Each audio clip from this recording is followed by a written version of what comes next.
40년 전 반도체 공장을 짓기 위해 첫삽을 뜬 기흥 사업장에서 새로운 도전을 시작한다고 평가하고 차세대뿐만 아니라 차차세대 제품에 대한 과감한 연구개발 투자가 없었다면 오늘의 삼성 반도체는 존재하지 못했을 것이라고 밝혔습니다. 날씨입니다. 오늘은 전국이 대체로 흐린 가운데 중부지방과 경북 북부를 중심으로 비가 오겠습니다. 서울과 인천, 경기 북부는 밤에 그치겠지만 경기 남부와 강원도, 충청은 내일까지 이어지겠습니다. 내일은 호남과 영남에도 비가 내리겠습니다. 서울의 현재 기온은 26.4도입니다. KBS 제1라디오 5시 뉴스, 지금까지 아나운서 박노원이었습니다. KBS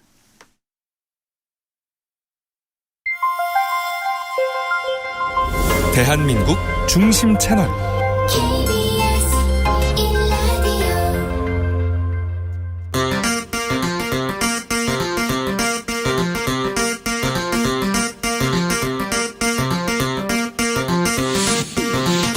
주진우 라이브.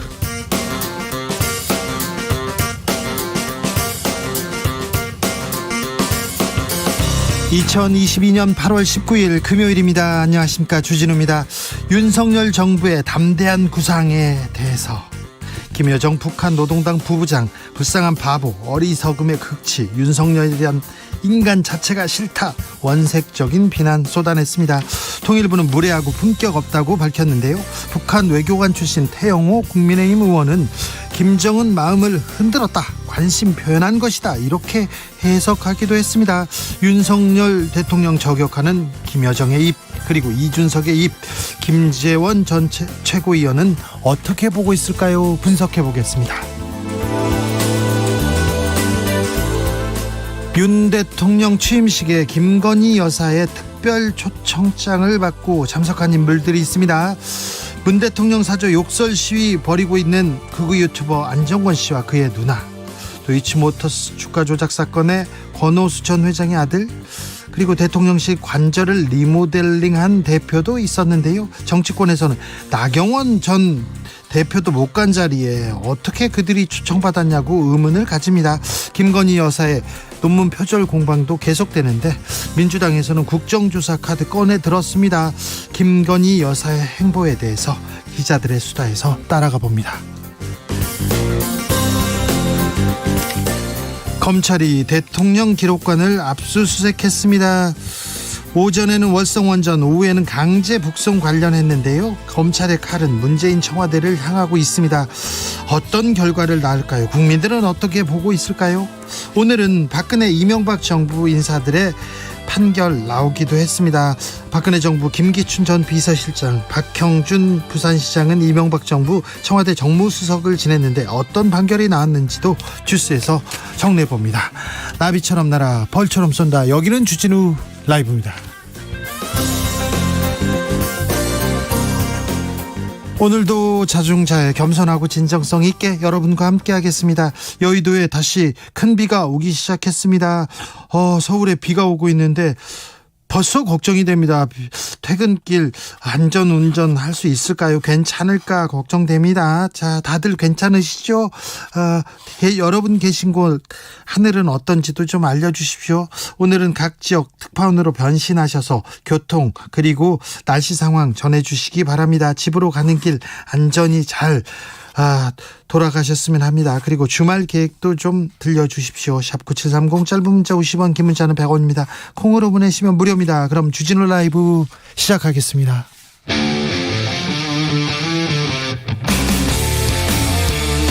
탐사보도 외길 인생 20년. 주 기자가 제일 싫어하는 것은?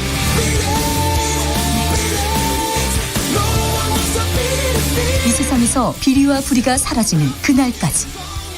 오늘도 흔들림 없이 주진우 라이브와 함께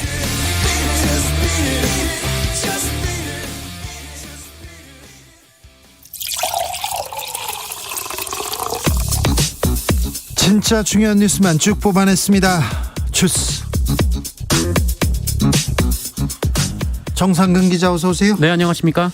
북한이 윤석열 대통령의 담대한 구상에 대해서 거부하는 의사를 보입니다. 네, 북한 김여정 노동당 부부장은 오늘 이 윤석열 대통령이 8.15 경축사에서 밝힌 대북정책 이른바 담대한 구상에 대해 어리석음의 극치라며 절대로 상대해주지 않을 것이다라고 말했습니다. 또한 담대한 구상은 이명박 정부 대북정책인 비핵 개방 3천의 복사판이라고 깎아내리면서 자신들의 국채인 핵을 이 경제협력과 흥정할 수 없다라고 반박했습니다. 윤 대통령에 대해서 매우 거칠게 비판했어요. 네, 이 담대한 구상을 운운하고 북침 전쟁 연습을 강행하는 파렴치한이라거나 그 인간 자체가 싫다라는 말을 하기도 했고요. 비판이 아니라 이건 완전 비난입니다. 원색 비난. 네, 가뜩이나 경제와 민생이 엉망진창이라 어느 시각에 쫓겨날지도 모를 불안 속에 살겠는데라며 조롱하기도 했습니다. 비난하고 조롱했습니다. 이게 한 국가 원수를 향해서 이게 지금 대통령실에서 뭐라고 했습니까? 대통령실은 북한이 대통령 실명을 거론하며 무리한 언사를 이어가고 우리의 담대한 구상을 왜곡하면서 핵개발 의사를 지속 표명한 데 대해 매우 유감스럽게 생각한다라고 말했습니다. 네.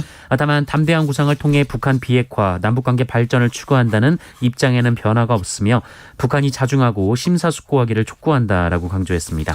가뜩이나 경제와 민생이 엉망진창이라 하면서 우리를 걱정하는데 좀 북한 자기나 좀 돌아보셔야지. 경제 민생을 북한에서 누구 어떤 나라를 지금 지적할 수 있을지 참 아무튼 유감입니다.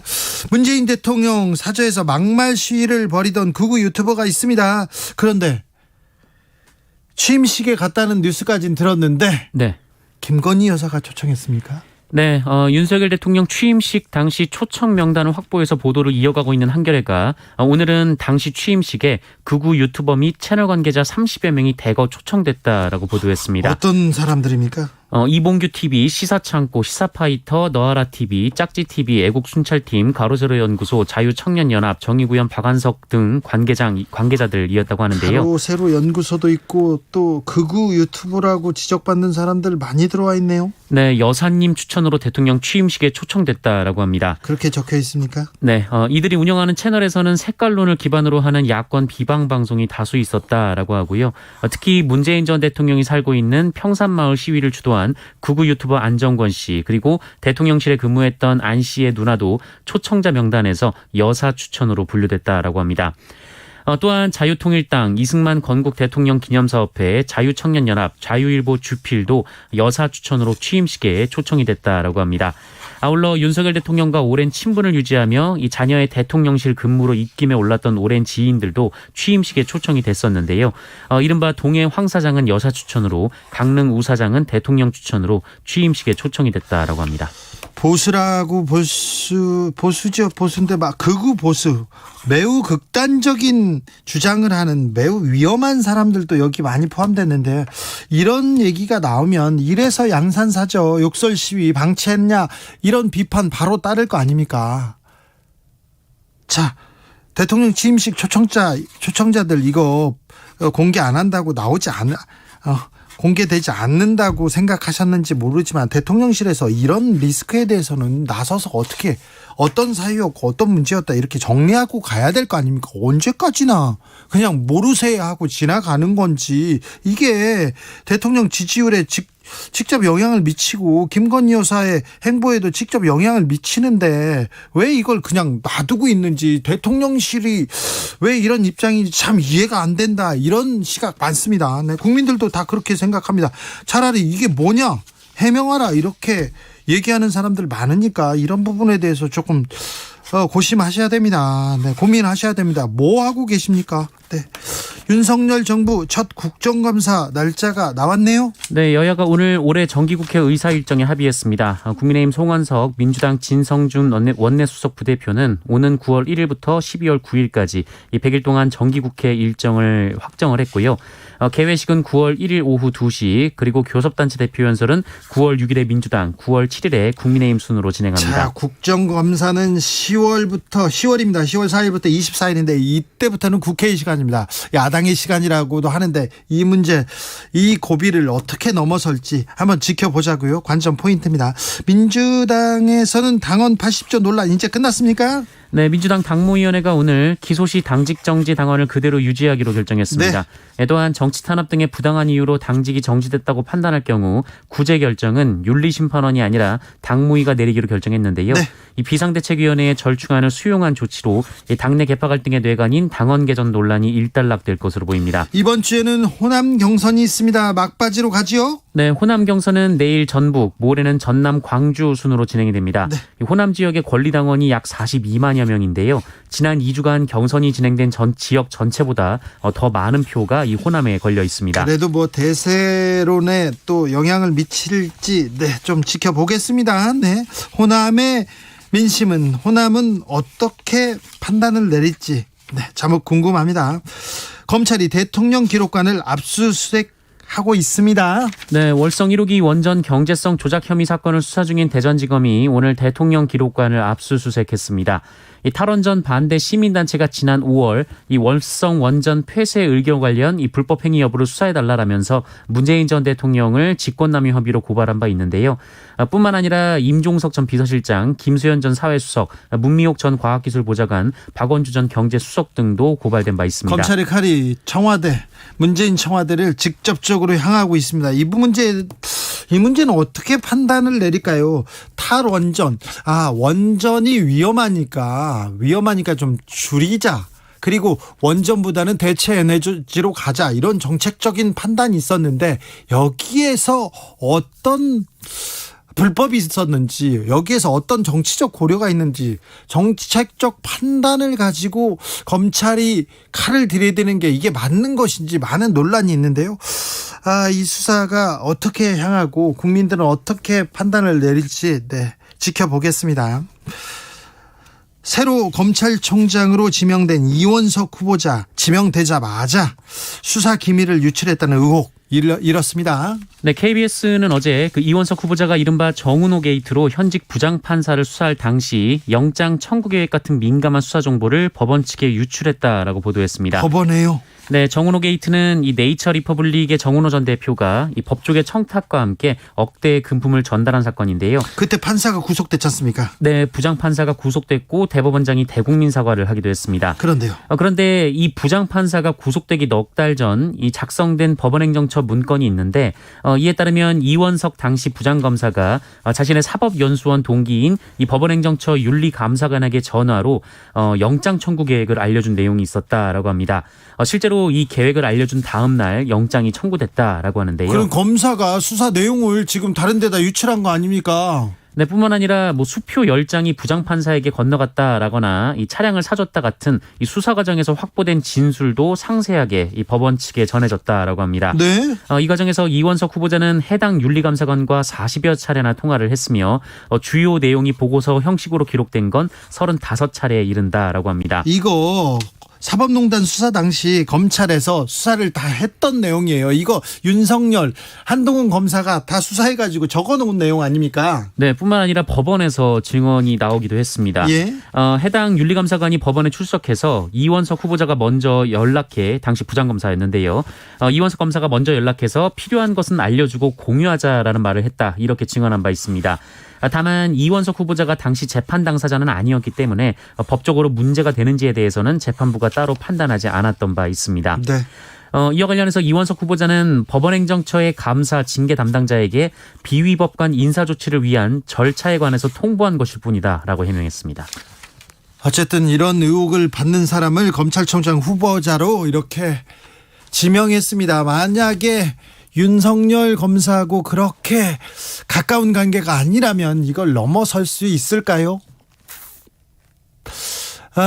인권 얘기하는데 탈북자를 간첩으로 이렇게 조작한 검사를 대통령실에서 비서관으로 채용했지 않습니까? 만약에 윤석열 대통령과 가까운 사이가 아니라면 그 사람을 비서관으로 쓸 수 없었겠죠.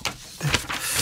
오늘 중요한 재판이 있었어요. 대법원이 세월호 참사 당시에 대통령 보고 시간을 조작한 김기춘 전 비서실장에 대해서 책임을 물을 수 없다 판결을 내렸습니다. 1심, 2심을 뒤바꾼 그런 판결입니다. 네, 이 세월호 참사 당일 이 박근혜 전 대통령이 보고받은 시간 등을 사후에 조작한 혐의로 기소된 김기춘 전 대통령 비서실장에게 허위 공문서 작성 혐의를 물을 수 없다라는 대법원 판단이 나왔습니다. 그 당시 박근혜 전 대통령이 세월호 사건 보고받지도 않고 판단도 안 내렸다 이런 비판이 많았지 않습니까? 하지만 그때 그러니까 김기춘 전 비서실장이 공문서를 만들었어요. 허위로. 사실은 이렇게 보고받았다 이렇게 공문서를 만들었는데 이거 잘못된 거 아니냐. 그래서 1심에서 2심에서 유죄를 받았는데 대법원에서는 무죄 취지로 지금 판결을 내린 겁니다. 네, 말씀하신 대로 김기춘 전 실장과 이 김장수 전 국가안보실장은 세월호 참사 당일 박근혜 당시 대통령이 상황 보고를 받은 시각 등을 사실과 다르게 적어서 국회에 제출한 바 있습니다.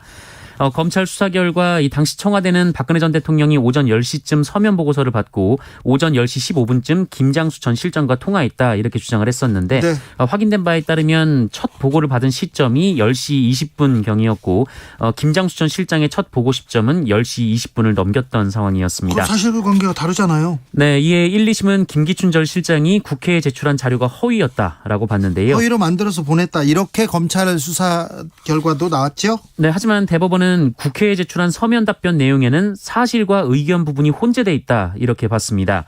이 사실관계를 밝힌 부분은 이 객관적 사실에 부합하기 때문에 허위가 아니다라고 했고요. 다만 시간 보고를 허위로 한 부분은 피고인의 의견을 표명한 것이다라고 판단을 했습니다. 네. 알겠습니다. 네.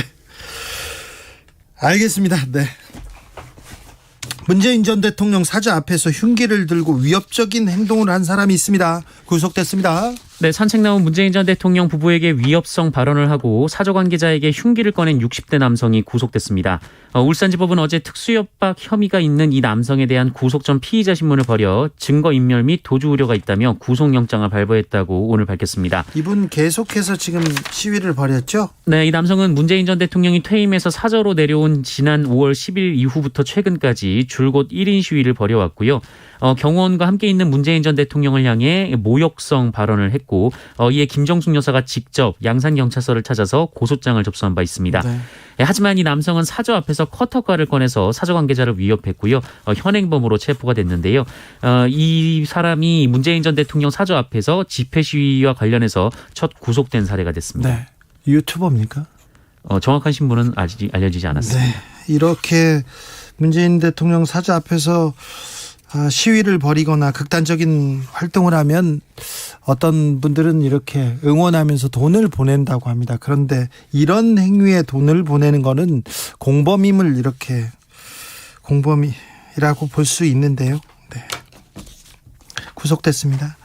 코로나 상황 어떻습니까? 네, 오늘 코로나19 신규 확진자 수 13만 8,812명으로 어제보다 4만여 명 정도 줄었습니다. 이 배율도 크게 줄어서요. 지난주와 비교하면 1.08배, 2주 전과 비교하면 1.23배로 사실상 지난주와 거의 비슷한 수준이었습니다. 그래도 목요일 날 치고는 금요일 날 치고는 엄청나게 많이 나온 거예요. 네, 위중증 환자 수 전날보다 22명 늘어서 492명이 돼서 다시 500명 선을 육박하고 있고요. 사망자 많이 나옵니다. 사망자가 83명이 나왔는데 이 4월 29일 이후 112일 만에 가장 많은 수를 기록했습니다. 지금 코로나 상황이 매우 엄중한 그런 시기인데 좀 약간 조금 느슨해진 것 같습니다. 저희 주변들도 다 그렇고요. 국민들도 그렇고 방역당국도 그런 것 같아요. 그게 조금 서운해요. 지금 가장 위험한 시기를 지나가고 있습니다. 그러니까 좀 주말에 조심하셔야 됩니다. 마스크 써달라는 직원을 폭행한 사람이 있습니다. 네, 중년 남성이 편의점에서 마스크를 써달라라는 말에 격분해서 주먹을 휘둘러 20대 여성 직원에게 중상을 입히는 일이 발생했습니다. 여성이 아니고 20대 남성이었으면 절대 그렇게 하지 않았을 거예요. 네, 사건은 지난 16일 오후 7시쯤 은평구의 한 편의점에서 발생했는데요. 네. 일하던 24살 여성이 한 중년 남성이 턱에 마스크를 걸친 채 들어오기에 마스크를 써달라라고 요청을 했는데 실내에 들어오면 마스크 쓰셔야죠. 그렇습니다. 하지만 이 남성은 말을 듣지 않은 채 계속 담배를 달라라는 요청을 했다고 합니다. 네. 이에 편의점 직원은 계속 마스크를 써줄 것을 요청을 했는데요. 그러자 이 남성이 이 카운터 안쪽에 직원에게 다가와서 갑자기 주먹으로 얼굴을 때렸고 이 피해자가 그 충격으로 바닥에 쓰러졌다라고 합니다. 그리고 이 남성은 너 때문에 내 손등에 피가 났다 이런 말을 했다고 하는데요. 그럼 맞은 사람은 더 피가 많이 날 거 아닙니까? 근데 너 때문에 내 손등에 피가 났다 이렇게 얘기했다고요? 네, 이후 피해자가 이 편의점 비상 버튼을 눌러서 경찰에 신고를 했고 이 남성은 저항하지 않고 편의점에서 대기하다 체포됐습니다. 피해자는 입안이 찢어져서 5바늘을 꿰맸고요. 위와 아래쪽에 이 여러 개가 흔들려 예후가 좋지 않으면 흔들리는 이를 모두 뽑아야 하는 것으로 나타났습니다. 관할경찰서는 폭행 혐의로 이 남성을 조사하고 있는 것으로 알려졌습니다. 네. 자기보다 약한 사람한테 이렇게 폭력을 쓰고 이렇게 함부로 하는 사람들 벌을 받아야 됩니다. 크게 벌을 받아야 됩니다. 자기보다 힘센 사람이 와가지고 시비 걸고 때리면서 때려놓고 그 다음에 너 때문에 내 손에 피 났다 이렇게 얘기하면 이분은 뭐라고 얘기하실지 참 못났습니다. 못났어. 이런 분은 빨리 처벌해야 됩니다. 네, 주스 정상근 기자와 함께했습니다. 감사합니다. 고맙습니다. 청취자 여러분들 계신 곳 하늘 상황 알려주고 계십니다. 주라 특파원들 계속 들어오겠습니다. 리즈님께서 인천 주안역입니다. 비 많이 옵니다. 뽀로로님 강남역 지금 비 엄청 많이 오고 있습니다. 너무 막혀요. 강남역에 또 비 온다고요. 아이고 걱정부터 됩니다. 윤미숙님 여기는 전주입니다. 흐려요. 8649님 멋있는 주기자님 제가 그냥 지어낸 거 아닙니다. 멋있는 주기자님 저는 고향 특례시 리포터입니다. 좀 전까지 장대비처럼 엄청 쏟아졌는데 지금은 덜한 상태입니다. 주말에는 넷플릭스 보면서 방콕할 예정입니다. 하루 마무리 잘하시길 바랍니다. 감사합니다. 제가 감사합니다. 9268님 용인 단국대 앞에서 퇴근하는 길에 비가 주룩주룩 많이 내리네요. 용인에도 비가 오는군요. 8891님 여기는 서울에서도 광진구 중곡동입니다. 1시간 전부터 장대비가 주룩주룩 내립니다. 7시 퇴근인데요. 집에 잘 갈 수 있겠죠? 집에 잘 가셔야 됩니다. 김곰녀님께서는 저녁에 비 온다고 해서 일찍 퇴근합니다. 잘하셨습니다. 2249님 여기는 대구요. 36도에 따뜻한 바람 불어서요. 덥고 습합니다. 금요일 퇴근 정체 심합니다. 경대 북문 복현 오거리 방향 극심한 정체 있습니다. 네, 대구는 36도군요. 오늘 같은 날도. 김미경님 일하는 상가 여기저기에 비가 새서요. 빈일 덥고 난리예요 얘기하면 3660님께서는 경남 진주 특파원입니다. 현재 구름 많고 밤부터 비가 올 예정입니다 얘기합니다. 제주에서 어떤 통신원은 바람이 많이 불고요. 덥다고 하더라고요. 그래서 바람이 많이 불어서 오늘은 낚시 못 나간다고 제주에서도 이렇게 주라 통신원이 알려왔습니다. 교통정보센터 다녀올게요. 김민희 씨. 지금 서울 시내 많은 비가 내리면서 도로 곳곳에 물이 많이 고여 있습니다. 물이 고여 있는 곳을 앞두고는 갑자기 차로 변경하는 차량들이 많은 만큼 속도 많이 줄이시고 앞차와의 거리도 넉넉히 두시기 바랍니다. 서울 간선도로 정체는 거의 대부분이라고 생각하시면 되겠는데요. 금요일 퇴근길에 비까지 많이 내리면서 도로 정체가 많이 심합니다. 올림픽대로 공항 쪽으로는 잠실철교부터 가양대교까지 정체 심하고요. 같은 방면 강변북로 정체도 잠실대교부터 방화대교까지 이어지고 있습니다. 경부고속도로 서울 방면으로는 안성분기점 부근을 시작으로 남사에서 동탄분기점 사이와 수원에서 서울요금소 사이로 정체되는데 서울요금소 부근 2차로에서는 사고까지 났습니다. 이후로는 판교분기점 부근과 또 달래내고개부터 한남까지 정체입니다. 중부고속도로 하남 쪽으로 남이분기점 부근 1차로에서도 사고가 나면서 남이분기점에서 서청주 사이 정체가 더 심해져 있습니다. KBS 교통정보센터였습니다.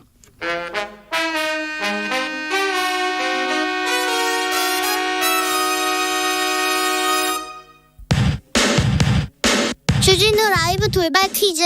오늘의 돌발 퀴즈는 객관식으로 준비했습니다. 문제를 잘 듣고 보기와 정답을 정확히 적어 보내주세요. 여야가 올해 정기국회를 다음 달인 9월 1일부터 12월 9일까지 100일 동안 열기로 합의했습니다.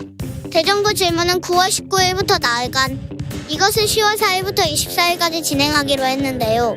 국회가 국정 전반에 관한 조사를 행하는 것을 뜻하는 이것은 무엇일까요? 보기 드릴게요. 1번 국정감사, 2번 압도적 감사, 3번 땡큐베리 감사. 다시 한번 들려드릴게요. 1번 국정감사, 2번 압도적 감사, 3번 땡큐베리 감사. 샵 9730 짧은 문자 50원, 긴 문자는 100원입니다. 지금부터 정답 보내주시는 분들 중 추첨을 통해 햄버거 쿠폰 드리겠습니다. 주진우 라이브 돌발 퀴즈 월요일에 만나요.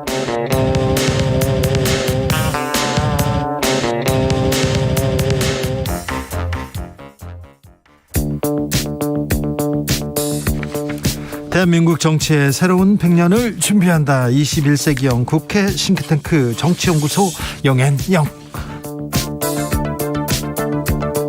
정치권에 보내는 고급진 정치 컨설팅입니다. 오늘도 뜨겁게 분석해 보겠습니다. 첫 번째 영, 최영일 평론가 어서 오세요. 안녕하십니까. 또 다른 영, 엄경영 시대정신연구소장 어서 오세요. 네, 안녕하세요. 네. 비가 많이 옵니다.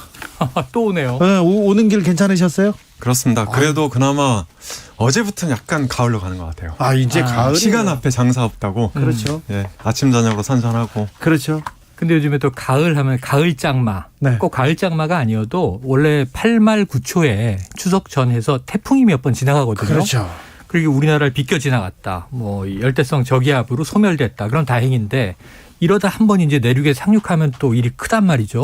바람까지. 그래서 저는 추석 한 9월 10일 무렵까지는 안심할 수가 없다. 지금 네. 이제 그 벼도 이제 네네네. 곡식 그리고 곡식 또 과일 다 영향이 지금 크죠.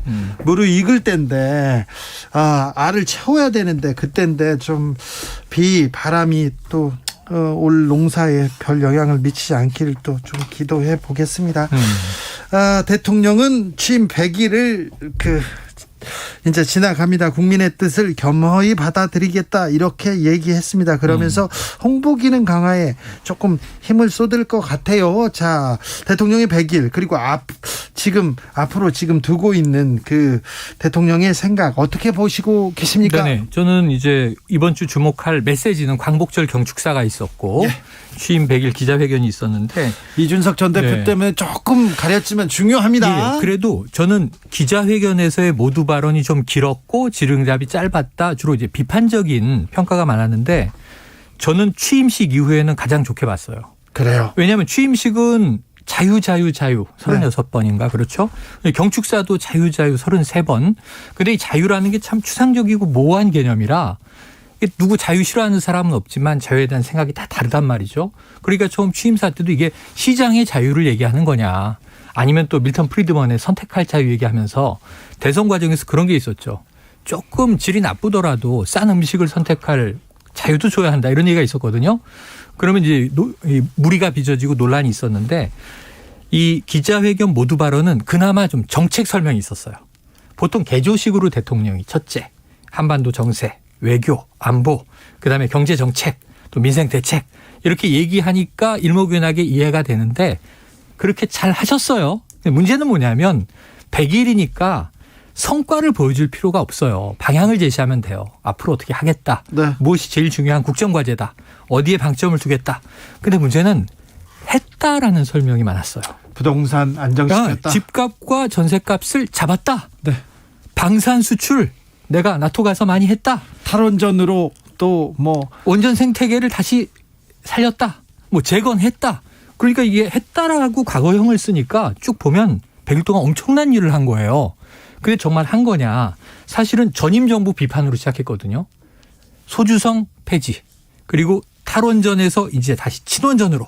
여기에 방점을 뒀는데 뒷부분의 이야기를 들어보면 방산 수출 이런 것은 전임 정부에서부터 이어지는 거잖아요. 그게 뭐 전임자의 공이다 후임자의 공이다 이거 따지고 싶지 않습니다. 국민은 잘 되면 좋은 거니까. 네. 근데 그렇게 전임 정권을 비판해놓고 과실은 또 내가 했다. 이렇게 하니까 조금 이게 어찌 보면은 없어 보이는. 그러니까 사실은 좀 방향만 제시해서도 좋았을 걸 너무 과시하고 성과 중심으로 하다 보니까 너무 나갔다. 조금 100일 회견으로는 조금 너무 나갔다. 선을 좀 넘어갔다. 아쉬움이 남습니다. 네, 한 가지 크게 변화한 점도 있습니다. 사실 윤석열 대통령 문제 중에 하나가 말과 행동이 권위주의적이고 독선적으로 보인다. 이게 이제 최대 단점이었거든요. 네, 그런데 이번 취임 100일 기자회견에서는 몸을 최대한 낮췄다. 네네. 그리고 이제 국민의 뜻을 숨소리까지 받들겠다 네네. 이렇게 한 점은 저는 상당히 평가할 예. 만하다고 생각합니다. 다만 이게 윤석열 정부 100일의 평가와 함께 홍보 기능의 강화를 이제 대안으로 들고 나왔다. 네. 이런 점이 있는데 예를 들면 이 김은혜 전 의원이 홍보수석으로 거론되지 않습니까? 뭐 내일 모레 이제 발표한다고 하는데요. 그리고 이제 이 도어 스태핑에서도 이게 최근에 형식이 바뀌었어요. 그러니까 먼저 윤 대통령이 모두 발언을 하고 네. 그다음에 이제 기자들한테 질문을 받는 식으로 네, 바뀌었거든요. 그리고 청와대 참모진이나 장차관한테도 국민과 소통에 최선을 다해라 이렇게 이제 지침을 내리고 있거든요. 이렇게 본다면 최근에 국정 난맥상의 원인을 홍보 부족에서 좀 문제를 찾는다. 제가 그런 좀 느낌이 들어요. 그렇죠. 그래서 이런 점은 조금 아쉽습니다. 사실 최근에 국정 난맥상은 네. 여러 가지 뭐 인사 문제를 비롯한 여러 가지 문제들이 거론이 되는데 결국은 윤 대통령 자신의 성찰에서 문제점을 찾고 여기서 또 이제 처방을 내려야 되거든요. 거기서 비롯돼야 되는데. 그렇습니다. 그런데 이게 다 홍보 때문이다 이렇게 생각하지는 않겠죠. 그렇게 생각한다면 굉장히 국민들은 우려할 것입니다. 무엇보다도 대통령의 메시지가 그리고 이 정부의 비전이 보이지 않는 가장 큰 이유는 국민의힘 내부에 그리고 여당 내부에서 있는 내부 분란 때문에 그렇습니다. 이준석 전 대표 계속해서 이제 윤석열 대통령 그냥 저격합니다. 국민도 속고 나도 속았다. 네네. 같이 속여놓고 무슨 소리냐 이런 얘기도 나옵니다. 그러니까 양두구육, 개고기 얘기 나왔고. 개고기를 누가 팔았어요? 그리고 개고기를 제가 가장 열심히 팔았습니다. 대선 과정에는 이렇게 얘기를 했고, 근데 저는 뒤에서는 이 XX, 저 XX 욕을 먹는 걸 다 알고 있으면서도 내키진 않았지만 열심히 팔았는데 문제는 이런 거죠. 통 큰 리더십, 큰형님 리더십 이런 얘기를 해서 자 같이 악수하고 끌어안고 봉합하고 잊었을 줄 알았는데 저만 잊었었나 보다. 대통령은 잊지 않고 언젠가 제거할 거야.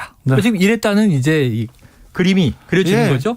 그래서 저는 아까 얘기하신 엄 소장님 얘기하신 거에 정말 공감해요. 국민을 앞세웠다는 거 잘하셨어요.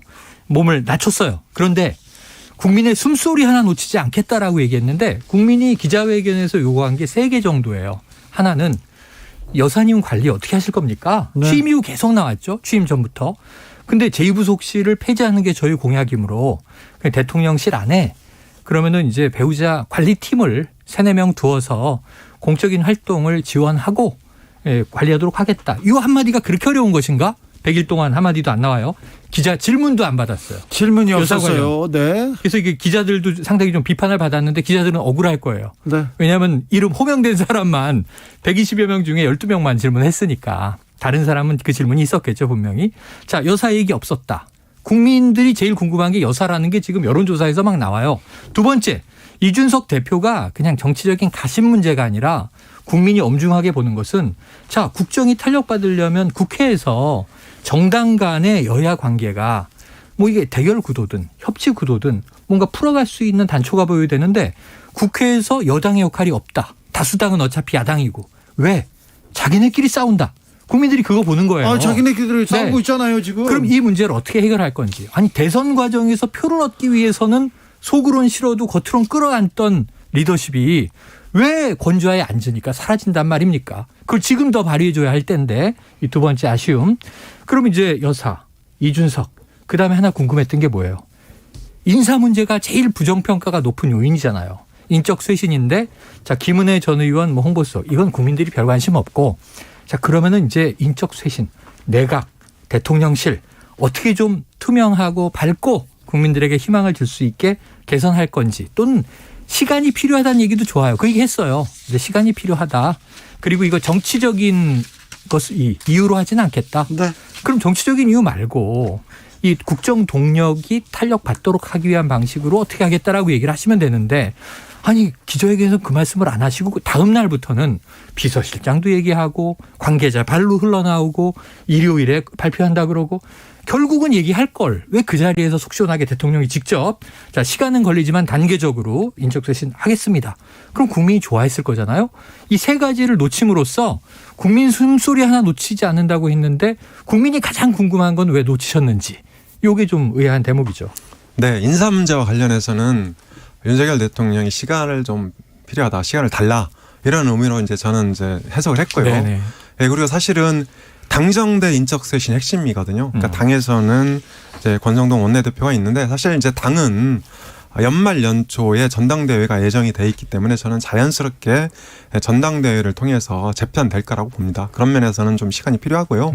예, 그리고 이제 각종 여론조사를 보면 국정난맥상, 그러니까 윤석열 대통령 지지율 하락의 원인이 누구냐, 원인이 뭐냐 이런 질문들이 있잖아요. 네. 이럴 때 보면 대체로 윤석열 대통령을 꼽는 그런 응답자들이 많아요. 그런 면에서 윤석열 대통령은 또 사실은 이제 정치 입문한 지 한 1년 정도 됐잖아요. 그렇죠. 신인이죠. 그러니까 본인도 본인의 잘못으로 지지율이 떨어지고 있는데 김대기 비서실장이나 한덕수 총리를 경질하기는 다소 좀 이른 감이 있다. 그래서 저는 이 인사 문제는 사람을 찾는 시간도 필요하고 또 그 사람에 대한 검증 과정도 필요하다. 그러니까 사실 과거에는 청와대 민정수석실이 그러니까 아주 그 일관되게 그리고 이제 신속하게 인사 검증했단 말이에요. 그런데 지금은 인사 검증 자체가 여러 가지 그 뭐 법무부라든지 또 용산 대통령실이라든지 여러 군데로 분산이 돼 있기 때문에 과거처럼 단시간 내에 일사불란하게 못하는 측면이 있습니다. 그리고 이 뭐 이준석 대표 관련해서 저는 이준석 대표가 박근혜 전 대통령 어록을 통해서 그렇죠. 국민도 속았다. 속고 나도 속았다 이렇게 윤석열 대통령을 비판했죠. 그런데 저는 이게 이준석 대표의 화법이 그러니까 이 20, 30대의 생각이랑 거의 비슷하다고 봅니다. 20, 30대는 기성세대와 다르게 굉장히 이 자유 그리고 이제 개인을 강조하지 않습니까? 그런 면에서 이제 피해자인 자신은 이제 당에서 쫓겨나오고 가해자인 윤핵관들이 지금 전면에 나서고 있단 말이에요. 그러니까 이 권성동 원내대표도 지금 재신 받았고 그리고 이제 주규환 전 광주시장 후보도 검찰 수사관 출신으로 윤석열 대통령 핵심 측근이잖아요. 이분도 비대위에 합류했고 그리고 윤핵관 넘버 3로 이제 얘기될 수 있는 이철기 의원이 예결이 이제 간사에 포함이 됐단 말이에요. 그러니까 이런 상황에 대해서 이준석 대표가 도저히 받아들일 수 없는 상황이다. 저는 그렇게 본다고 그러니까 보고 있다고 보고요. 그래서 저는 뭐 이준석 대표 충분히 할 말 하고 있다고 봅니다. 그러니까 물론 단기적으로 국민들이 볼 때는 여권의 자중질환 때문에 좀 피곤하다 이렇게 볼 수 있는데요. 네. 오히려 이 보수 정당의 역동성으로 전 이해를 하면 네네. 좋지 않겠나 그런 생각도 근데 합니다. 그렇게 이야기에는 국민 정서와 동떨어진 게 너무 많은 게 그렇죠. 제가 동작구 사당동 주민으로서 네. 지난주에 자 비가 월요일 밤부터 이제 화요일까지 엄청나게 오고 출근길에 그 아주 잘 돼 있는 전통시장이 있어요. 활성화된. 거기가 그냥 토사물에 그냥 완전히 쓰레기 더미로 덮인 참담한 광경을 보고 다 주민들이 출근했고 그 다음날 주민들이 다 치워놨는데 거기에 봉사하겠다고 여당이 왔어요. 국회의원 40여 명 해서. 그래서 이제 막 종편 이 카메라들 출동하고 이게 뭐지? 그러고 봤더니 천막이 쳐 있길래 아는 분들 저도 인사하고 아유 오늘 고생 좀 해주십시오. 그러고 방송국에 왔더니 바로 들려온 얘기가 솔직히 비 좀 왔으면 좋겠네. 사진 잘 나오게. 그 욕이 나오는 거죠. 국민들이 그냥. 그러니까 이 내부 분란의 문제가 그냥 분란이 아니라 아니 저런 생각을 가지고 국민들 앞에 이렇게 카메라 앞에 언론 앞에 나서면서 무슨 생각을 하고 있는 건지 국민들이 납득이 안 되잖아요. 그 사당동 그 사태는 네. 이준석 전 대표를 비롯한 당내 내분 때문에 그런 것이 아니고 주호영 비대위가 출범했잖아요. 네. 그게 주호영 비대위원장의 첫 작품이었어요. 네. 그래서 오히려 이준석 대표를 축출하고 나서 지금 어정쩡하게 당을 이끌다 보니까 이제 그런 난맥상이 벌어진다. 저는 이제 그렇게 생각을 하고요. 그리고 이준석 대표 문제는 결국은 윤석열 대통령이 풀어야 된다. 그러니까 이 윤석열 대통령 입장에서 이준석 대표도 포용하지 못하는데 어떻게 민주당과 협치를 할 거며 그리고 국민과 어떻게 공감하고 소통할 것인지 저는 그런 면에서 이게 여권의 가장은 윤석열 대통령이잖아요. 결국 윤석열 대통령이 저는 언젠가 포용할 거로 봅니다. 아무튼 뭐 윤석열 대통령도 그렇고 정부 여당 지금 책임이 있는 사람들이 국민을 국가를 어떻게 끌고 갈지 여기에 대한 고민이 있는 건지 이분들이 생각은 뭔지 조금 국민들이 생각하기에는 왜 자꾸 권력만 자꾸 뭐만 취하려고 하는지 여기에서 오지 않나 이런 생각도 좀 해봅니다. 6150님은 대통령은 신이 아닙니다. 잘하는 것도 못하는 것도 있어요. 어떤 대통령이든 못한 거는 잘하려고 하고 잘하는 것은 더 발전시키면 됩니다. 무조건 이전 정부 상대방 비난하지 말고 변화하고자 하면 진짜 지지율 오를 거예요 얘기합니다. 3716님께서 정치 입문한 지 얼마 안 돼서 그렇다는 말을 좀 그만합시다. 얼마 안 돼도 잘할 수 있습니다. 얘기합니다.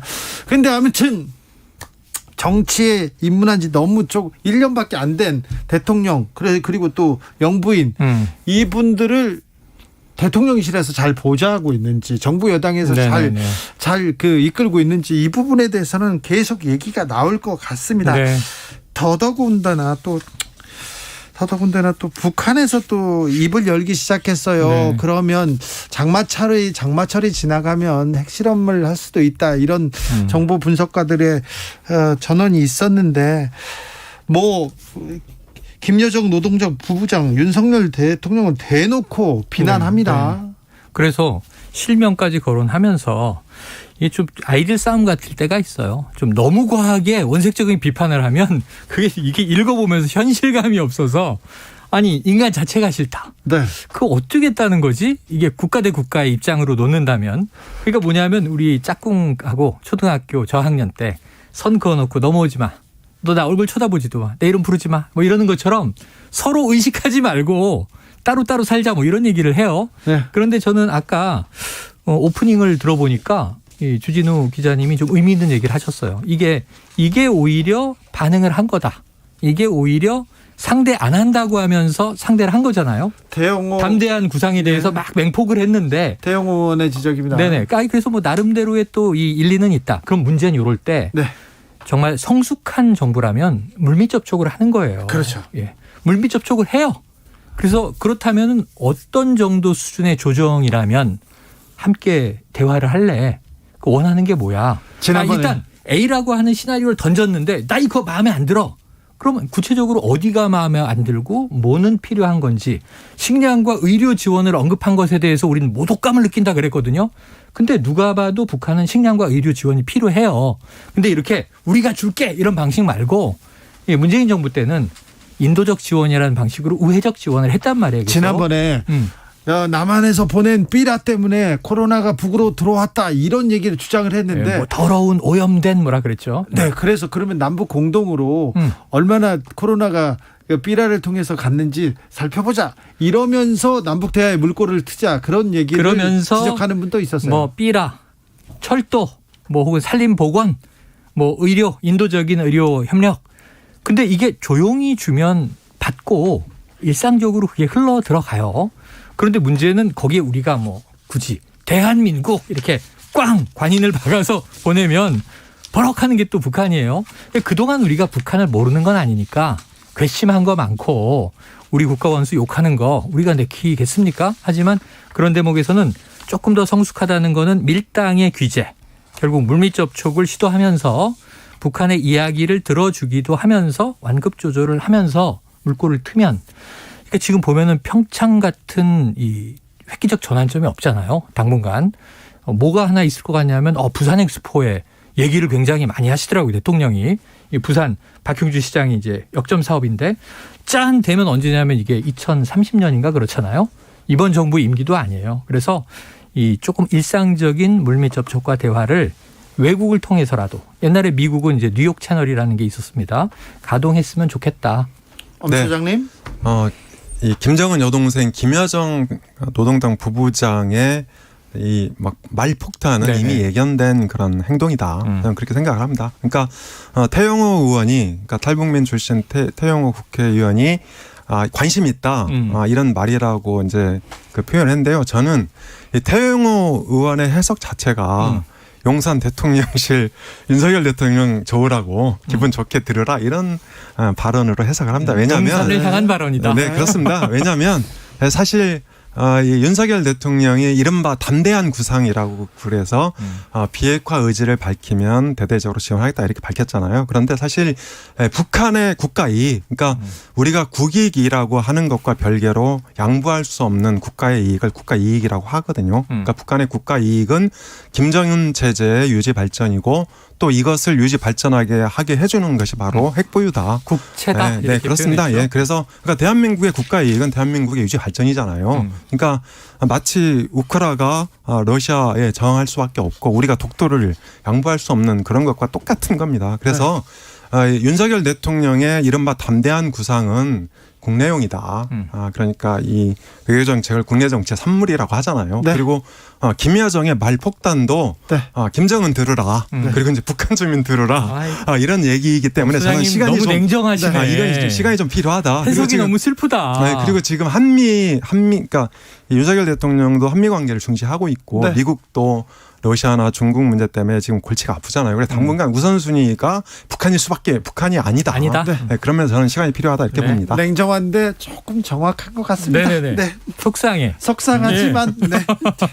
그 검찰은 움직이기 시작합니다. 월성 원전 조기 폐쇄 관련해서 대통령 기록관 압수수색합니다. 네. 그러면서 문재인 청와대를 향해 가는 듯 해 보입니다. 엄 소장님. 네. 이원석 전 대검차장. 네. 그러니까 3개월 동안 검찰총장 직무 대행을 했죠. 검찰총장 역할을 했습니다. 네, 그렇습니다. 그래서 3개월 동안 검찰 관리를 잘했다 평가를 받고 있고요. 그래서 이 수순 아니냐 검찰총장 임명 수순 그렇게 네, 다들 네. 평가를 했어요. 그러니까 그리고 이원석 전 차장 이제 아직 차장이죠. 이원석 대검 차장은 박근혜 전 대통령을 직접 수사해서 구속한 장본인입니다. 그런데 민주당이 이원석 이 대검 차장에 대해서 굉장히 우려를 많이 하는데 이원석 대검 차장은 검사 시절에 이 외과 수술형 이 검찰 수사로 굉장히 이름을 날린 사람입니다. 그리고 경제검사상도 매일경제에서 주는 그 제1의 경제검사상도 받았어요. 그래서 저는 이것이 이 문재인 정부에 대한 대대적인 사정 신호탄이다 이렇게 보진 않습니다. 그리고 사실 대대적으로 사정을 하려면 지지율이 어느 정도 뒷받침돼야 됩니다.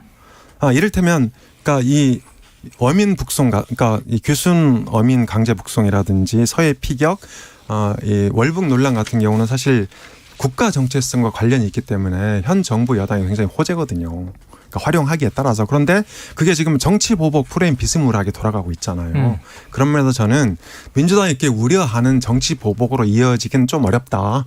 뭐 이렇게 생각을 합니다. 그러니까 그런데 지금 이제 제가 듣고 좀 종합하는 분석으로는 엄 소장님 말씀처럼 하면 합리적인 분석이에요. 네. 근데 제가 주로 듣는 얘기가 뭐냐면 보수 인사들이 야, 대대적인 사정을 해야 지지율이 올라가지 라고 생각을 하는 거예요. 그렇게 주장하는 사람도 예. 있습니다. 그러니까 지금 지지율이 낮아지고 있잖아. 대통령이 검찰총장 출신이고 특수통 출신이고 특히 아까 말씀하신 정말 이 부정부패, 공정과 상식, 정의를 바로 세우는 이런 이미지로 대통령이 된 건데 특정신문에서는 왜 그래서 조용하지? 그래서 수사를 더 네. 열심히 해라 이렇게 더 지적하는 해라, 데들. 더 열심히 해라. 뭐 지금 야금 전 정부의 청와대 윗선으로 타고 올라간다. 윗선은 항상 문재인 전 대통령밖에 없잖아요.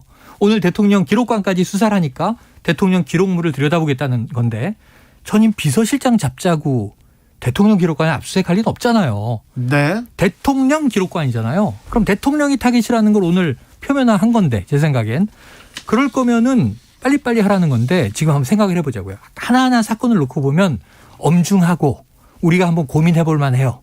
서해 공무원 피격 사건, 예를 뭐 탈북 어민 북송 사건 이게 다 의미가 없는 건 아닌데 우리가 역대 정권 초반에 대대적인 사정이라고 보던 사건에 비하면 조금은 이제 결이 다른 사건들이에요. 그러면 국민들이 어떤 의혹을 갖냐면 털 게 없나? 저런 걸 1호 사건, 2호 사건, 3호 사건 이렇게 가는 건 별로 털 게 없는 건가? 왜 뇌물 이런 거 안 터지지? 뇌물 터져야죠. 강력한 직권남용, 뭐 혹은 뭐 그 매관매직한 거 이런 거 터져야죠. 또는 측근 비리 뭐 가족이나 이게 터져야죠. 100일 됐는데 다른 일들은 굉장히 열심히 했다고 주장하시는데 검찰총장 출신으로 가장 전문성이 있는 사정이나 수사에 대해서는 전임 정부 비난은 많이 하는데 건수는 별로 안 나왔다. 그럼 이제부터 파기 시작하는데 그게 월성원전 1호기 조기 폐쇄 문제다? 그럼 그게 센 건가?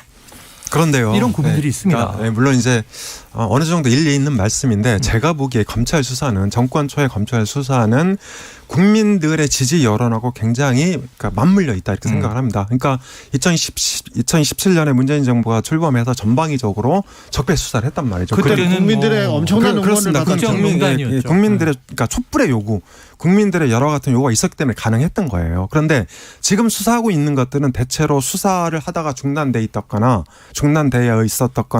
아니면 선거 때 문제가 됐던 거나 이런 것들이에요. 예. 그래서 새롭게 수사하고 있는 건 거의 없다. 그리고 이 건은 좀 더 우리가 추이를 지켜보고 이거 제 평가를 해도 늦지 않다 이렇게 개인적인 생각합니다. 추정이지만 청와대에 들어가면 좀 분위기가 달랐을 것 같아요.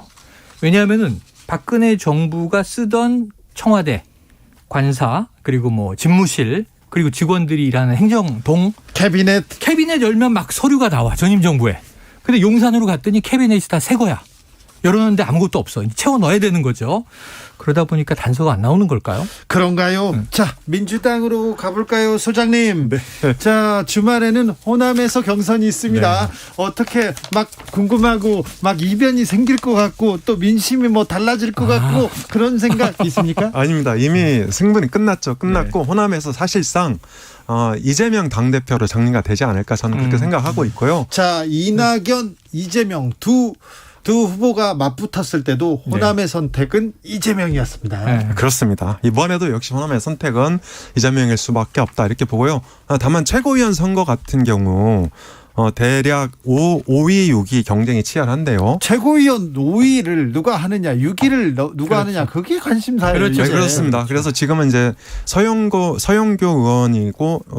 의원하고 이낙연계인 윤영찬 의원 네. 이제 양자 대결 구도인데 아직까지는 서영교 의원이 좀 앞서 있다 이렇게 얘기를 하더라고요. 그런 면에서 큰 문제는 없다. 다만 최근에 이제 방탄 논란이 있었죠. 네네, 당헌, 기소실 당직 정지 규정. 네, 그렇습니다. 그래서 물론 이제 이 당직 정지 규정을 유지를 했지만 사망을 개정을 해서 네. 80조 사망을 개정을 해서 이 정치 탄압과 같은 부당 행위에 대해서는 당무위가 이걸 이제 번복할 수 있게 했어요. 네. 그래서 이것 역시 저는 이재명 후보를 지키기 위한 꼼수 방탄이다 이렇게 보는데 이재명 의원을 지키는 거는 저는 이 당헌 30조 사망이 아니라고 봅니다. 그건 철저하게 국민일 수밖에 없다. 네, 그런 면에서 민주당은 한번 뒤돌아볼 필요가 있다 이렇게 생각을 합니다. 아니 그래서 김종민 의원 얘기를 직접 들었더니 그 똑같은 결에 말씀을 하시는 게 당헌 80조 뭐 1항을 바꾸느냐 3항을 바꾸느냐가 과도하게 부각됐다. 네. 이거 대세의 시장 없다. 네. 이런 조항이 있었든 없었든 정치 탄압이라고 국민들이 느끼면 민주당은 저항을 하는 것이고 매우 국민들이 이거는 민주당 의원이 너무한 거 아니야? 그럼 우리는 윤리적으로 이 징계하기 위한 노력을 해왔다. 그리고 이건 어느 정당이나 그래왔다는 거죠. 국민의힘도 그럴 수밖에 없고 당장 아까 그 김성원 의원 이제 발언 제가 얘기했습니다만 바로 윤리위에 넘기는 이유가 국민들이 이거 분노하잖아요. 네. 그러면은 그냥 주호영 비대위원장 입장에선 비대위 초기에 이것 때문에 재풀이면 안 되니까 개인적인 친소 관계와 관계없이 징계에 회부합니다 이렇게 하는 거잖아요. 그러니까 국민의 여론 뜻이 제일 중요하다는 건 말씀이 맞고. 그럼요. 국민 전 따라가야지 무슨 당헌 80조가 방탄이다 반탄이다 또는 이게 뭐 사당화다 이건 좀 너무 쟁점이 없다 보니까 네. 일이 너무 커졌다고 봐요. 정치연구소 영앤영, 최영일, 엄경영 두 분 감사합니다. 고맙습니다. 감사합니다.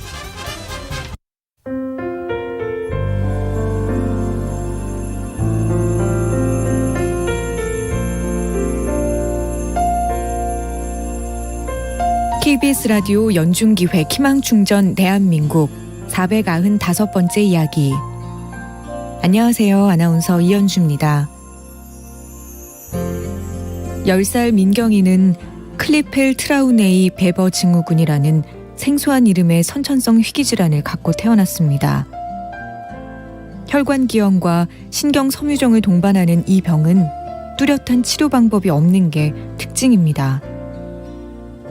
미혼부 아빠에게 버림받았다가 입양이 됐던 민경이는 희귀질환이 점차 심해지면서 결국 파양되고 말았는데요. 다행히 지금은 위탁가정의 따뜻한 보살핌 속에서 점차 안정을 찾아가고 있습니다. 그래도 이따금씩 떠오르는 파양의 상처가 쉽게 지워지지 않는 민경이. 갈수록 심해지는 가려움과 통증은 민경이를 더욱 괴롭게 만듭니다. 민경이가 꾸준히 치료를 받으면서 더 이상의 상처 없이 희망을 마주할 수 있도록 여러분이 따뜻한 사랑을 보내주세요. 여러분의 따뜻한 손길이 희망의 빛이 됩니다.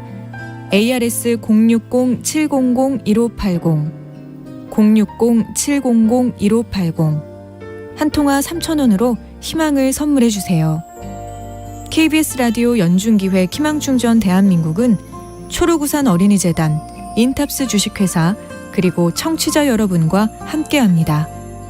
ARS 060-700-1580 한 통화 3,000원입니다.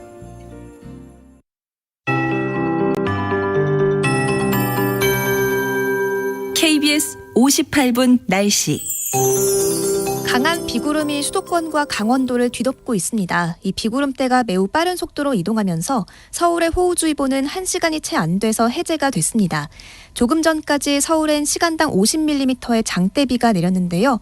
지금은 경기 광주와 양평, 성남에 시간당 20-30mm의 세찬 비가 집중되고 있습니다. 비구름이 점차 남하하면서 서울과 인천, 경기 북부의 비는 늦은 밤이면 그치겠고요. 새벽에는 남부지방으로 비가 확대하겠습니다. 짧은 시간 강한 비가 오는 곳에선 가시거리가 매우 짧아지겠고 비구름의 영향에서 벗어나도 저지대에는 물이 고여 있으니까요. 퇴근길 교통안전에 각별히 유의하셔야겠습니다. 앞으로 경기 동부와 강원 영서, 충청과 경북 전북엔 20에서 70mm의 비가 오겠고 그 밖의 지역은 5에서 최대 50mm가 내리겠습니다. 경기 남부와 강원, 충청권의 비는 내일 오전에 대부분 그치겠고요. 이후로는 비가 주로 남부지방에 집중되겠습니다. 전라권과 경북에 내일 오후까지, 경남은 밤까지 오락가락하겠습니다. 남부지방엔 폭염주의보가 이어지는 가운데 주말엔 전국이 30도로 웃돌아 무덥겠습니다. 내일 한낮에 서울이 오늘보다 2-3도가량 높은 32도 안팎까지 오르겠습니다. 지금 서울의 기온 26.6도, 오늘 서울에 내린 비의 양은 62.6mm입니다. 박다효입니다.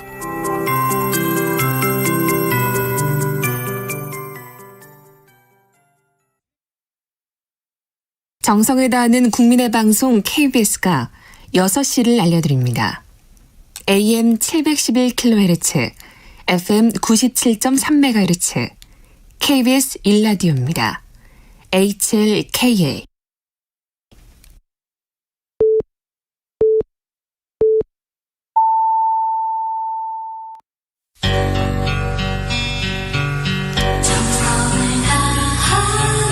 정성을 다하는 국민의 방송 KBS 주진우 라이브. 그냥 그렇다고요. 이 시각 라디오 정보센터 뉴스입니다. 이른바 월성원전 조기 폐쇄 경제성 조작 의혹 사건을 수사하는 대전지검과 탈북어민 북송 의혹 사건을 수사하는 서울중앙지검 공공수사 3부가 오늘 오전과 오후 세종시 대통령 기록관에 대해 잇따라 압수수색에 나섰습니다. 세월호 참사 당일 박근혜 전 대통령이 보고를 받은 시각 등을 허위로 작성해 국회에 제출한 혐의로 기소된 김기춘 전 대통령 비서실장이 재판을 다시 받게 됐습니다. 대법원은 김 전 실장의 혐의를 무죄 취지로 판단해 서울고법으로 돌려보냈습니다. 조국 전 법무부 장관 부부의 자녀 입시 비리 혐의 관련 재판이 정경심 전 동양대 교수의 건강상 이유로 진행이 중단됐습니다. 앞서 정 전 교수 측이 디스크 파열 등의 이유로 형 집행정지를 신청했지만 검찰은 어제 이를 불허했습니다.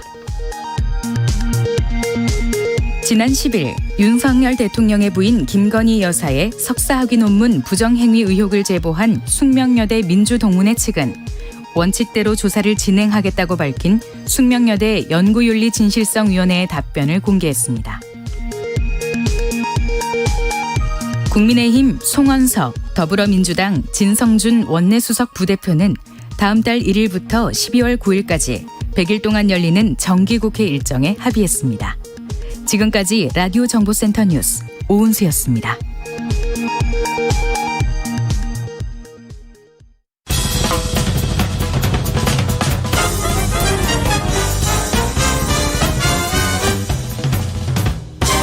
훅 인터뷰. 모두를 위한, 모두를 향한, 모두의 궁금증 훅 인터뷰.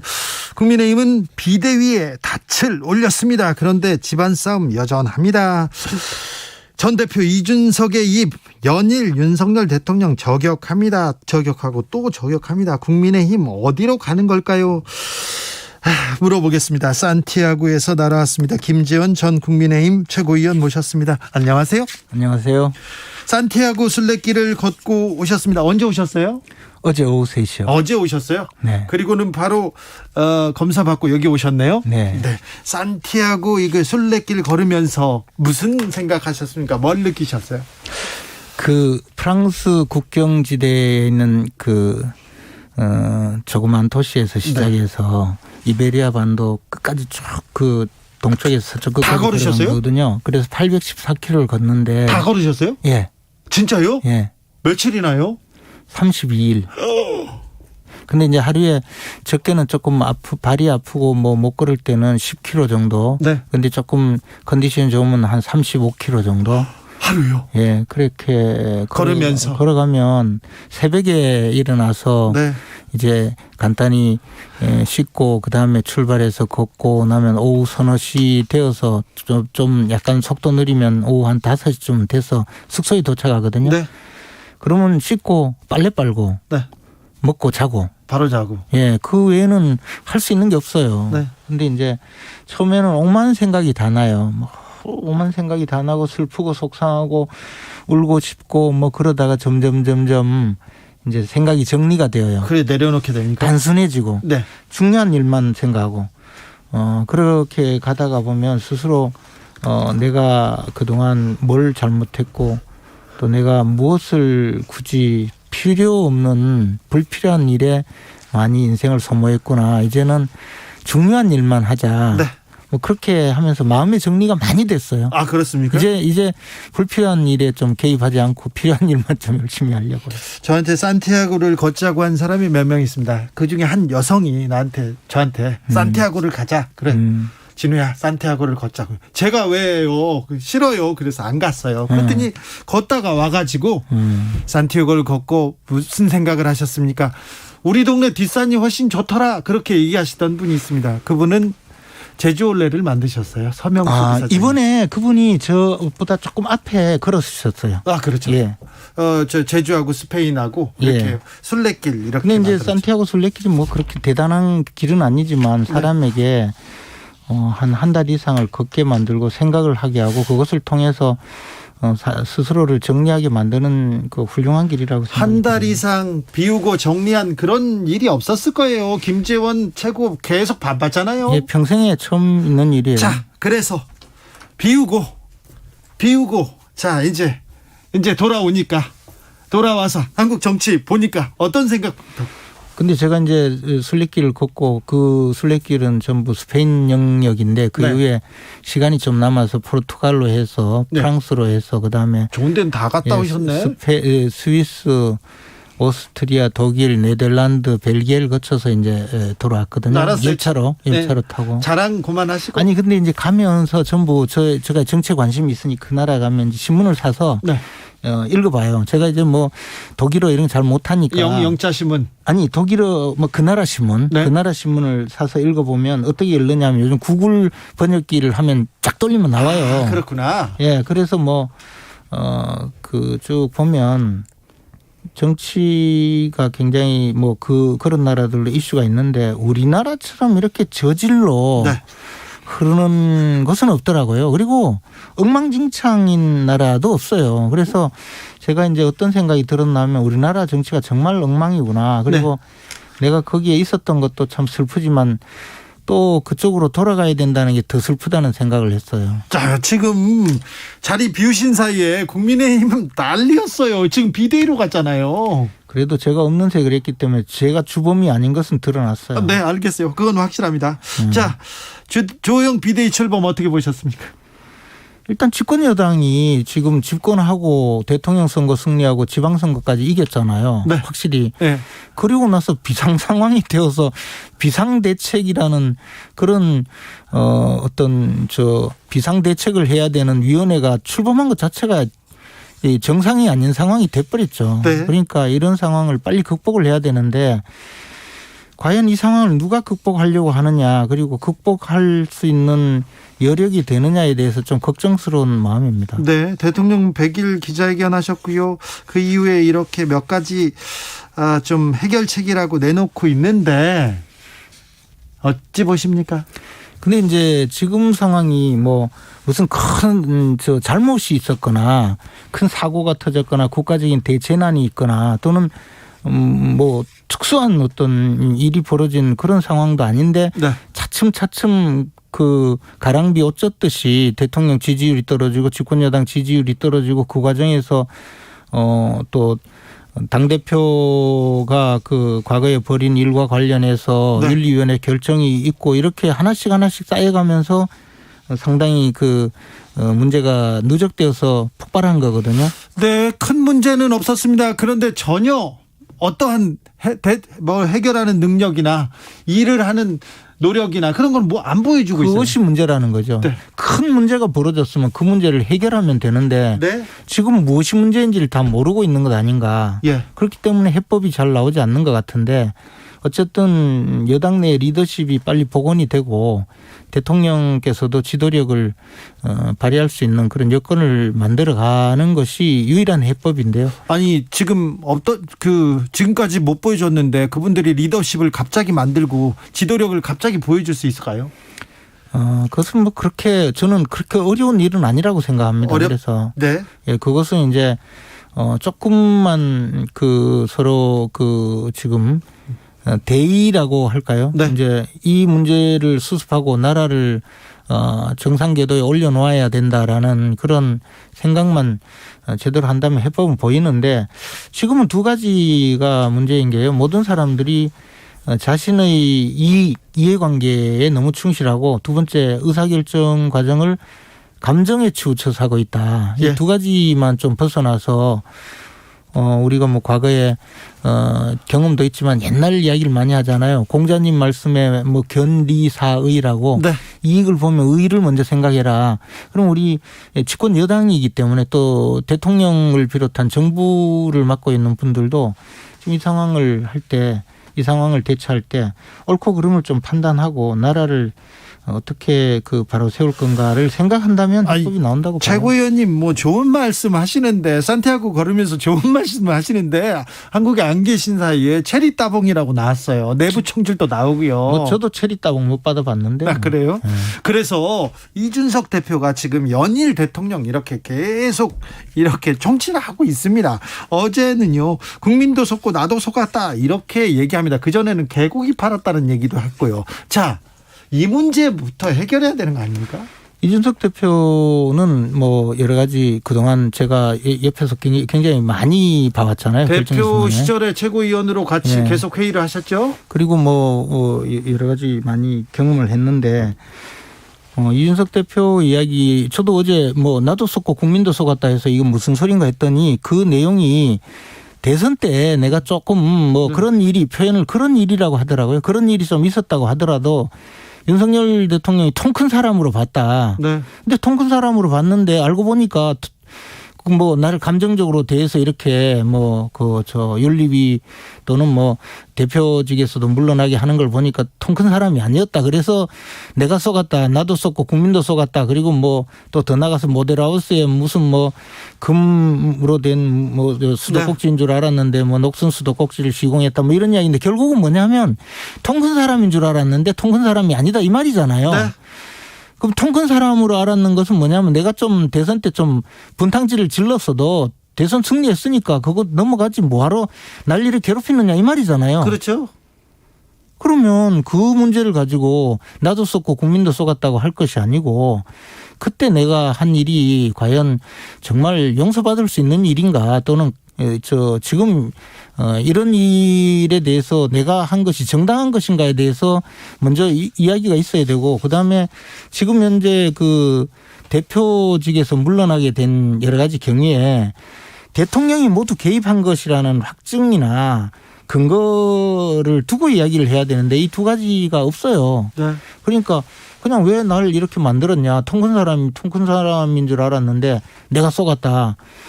그거는 좀 논리의 비약이고 말하자면 소피스트와 같은 정도의 논법으로 끌고 간 것 아닌가. 그리고 네. 더 나가서 보면 자기 이준석 대표가 대선에서 문제를 일으킨 점은 스스로 인정을 하는 것 같더라고요. 네.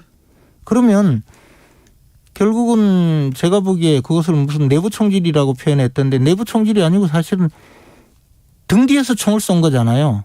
이준석 대표가. 그렇죠. 그러니까 내부 총질이 아니라 등 뒤에서 총을 쏜 거고 피해자는 윤석열 대통령이고 피해 호소인은 이준석 대표죠. 네.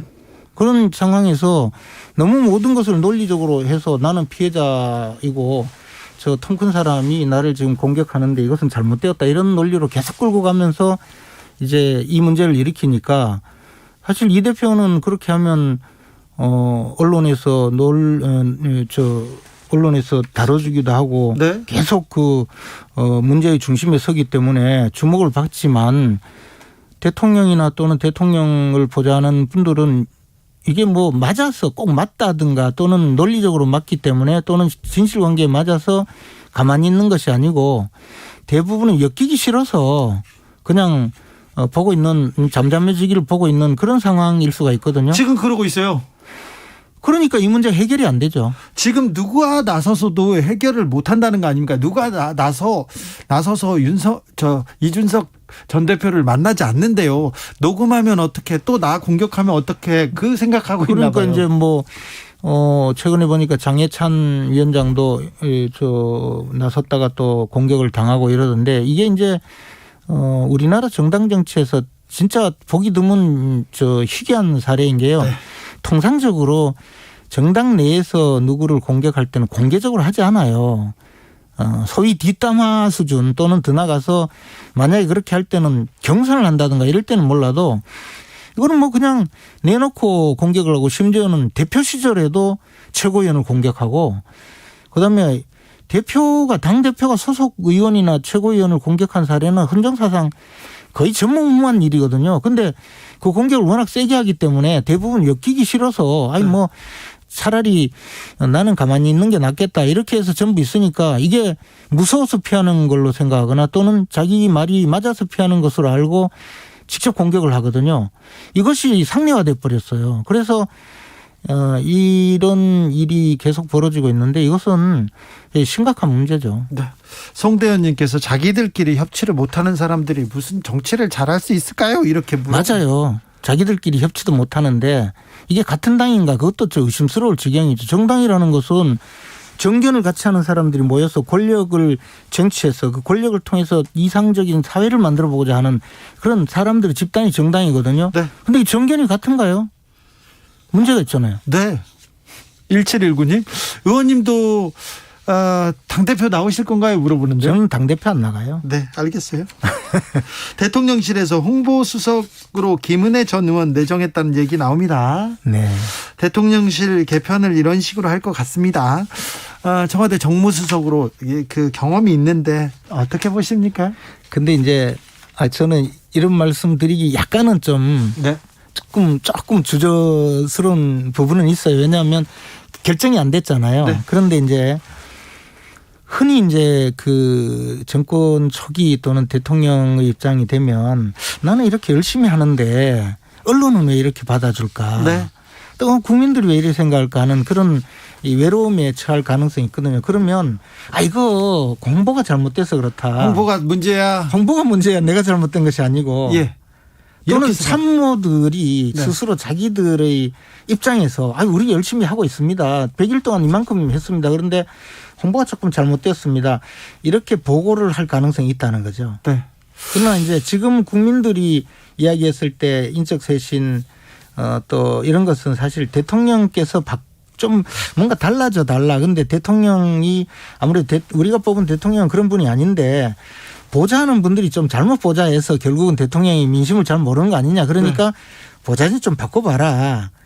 그런 의미거든요. 그러면 인적 쇄신의 목표 내지 인적 쇄신의 지향점이 조금은 달라져야 되지 않을까라는 생각은 있어요. 그렇죠. 네. 대통령 배우자 김건희 여사 얘기가 계속 나옵니다. 산티아고까지 들렸죠? 전혀 몰라요. 그냥 다녀오셔서 들었죠? 아니요. 왜 몰라요? 아시면서. 전 정말 몰라요. 그래요? 그리고 대부분은 이제 이런 부분에 대해서 제가 조금 경험이 있는 게 박근혜 전 대통령 시절에 민주당에서 보면 이 공격의 상황이 항상 그런 대통령이 보여주고 있는 국정 수행이라든가 정책 방향이 아니고 국민들이 그 관심 있을 말초적인 부분으로 많이 그 공격을 했었는데 뭐 제가 누구라고 하면 실명을 댈 수 있는데요. 그때 당시에 그 청와대에서 침대를 2개 구입을 했어요. 청와대에서. 예. 근데 왜 침대가 2개나 필요하냐 하면서 집요하게 야당 의원, 그것도 야당 여성 의원이 문제 제기를 했거든요. 언론에도 많이 나갔어요. 네.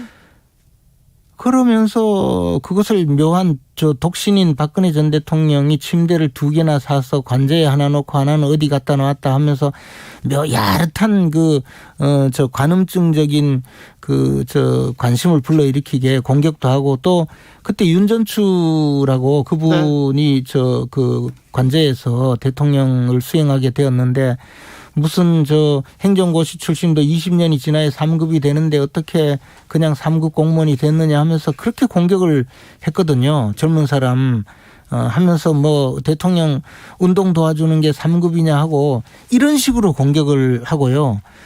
더 나가서 그 수행 직원이 그때 당시에 녹음이 되는 시계를 샀다고 해서 그걸 가지고 대통령 지시를 잊어먹지 않게 하려고 샀다고 시인을 하는데도 거기에 카메라는 왜 달려 있느냐 하면서 죽기 살기로 물고 뜯은 적이 있어요. 저는 그랬어요. 지금 상황도 그 비슷한 것 아닌가. 김건희 여사에 대해서 지나치게 이렇게 공격한다. 예, 그렇다고 봐요. 네.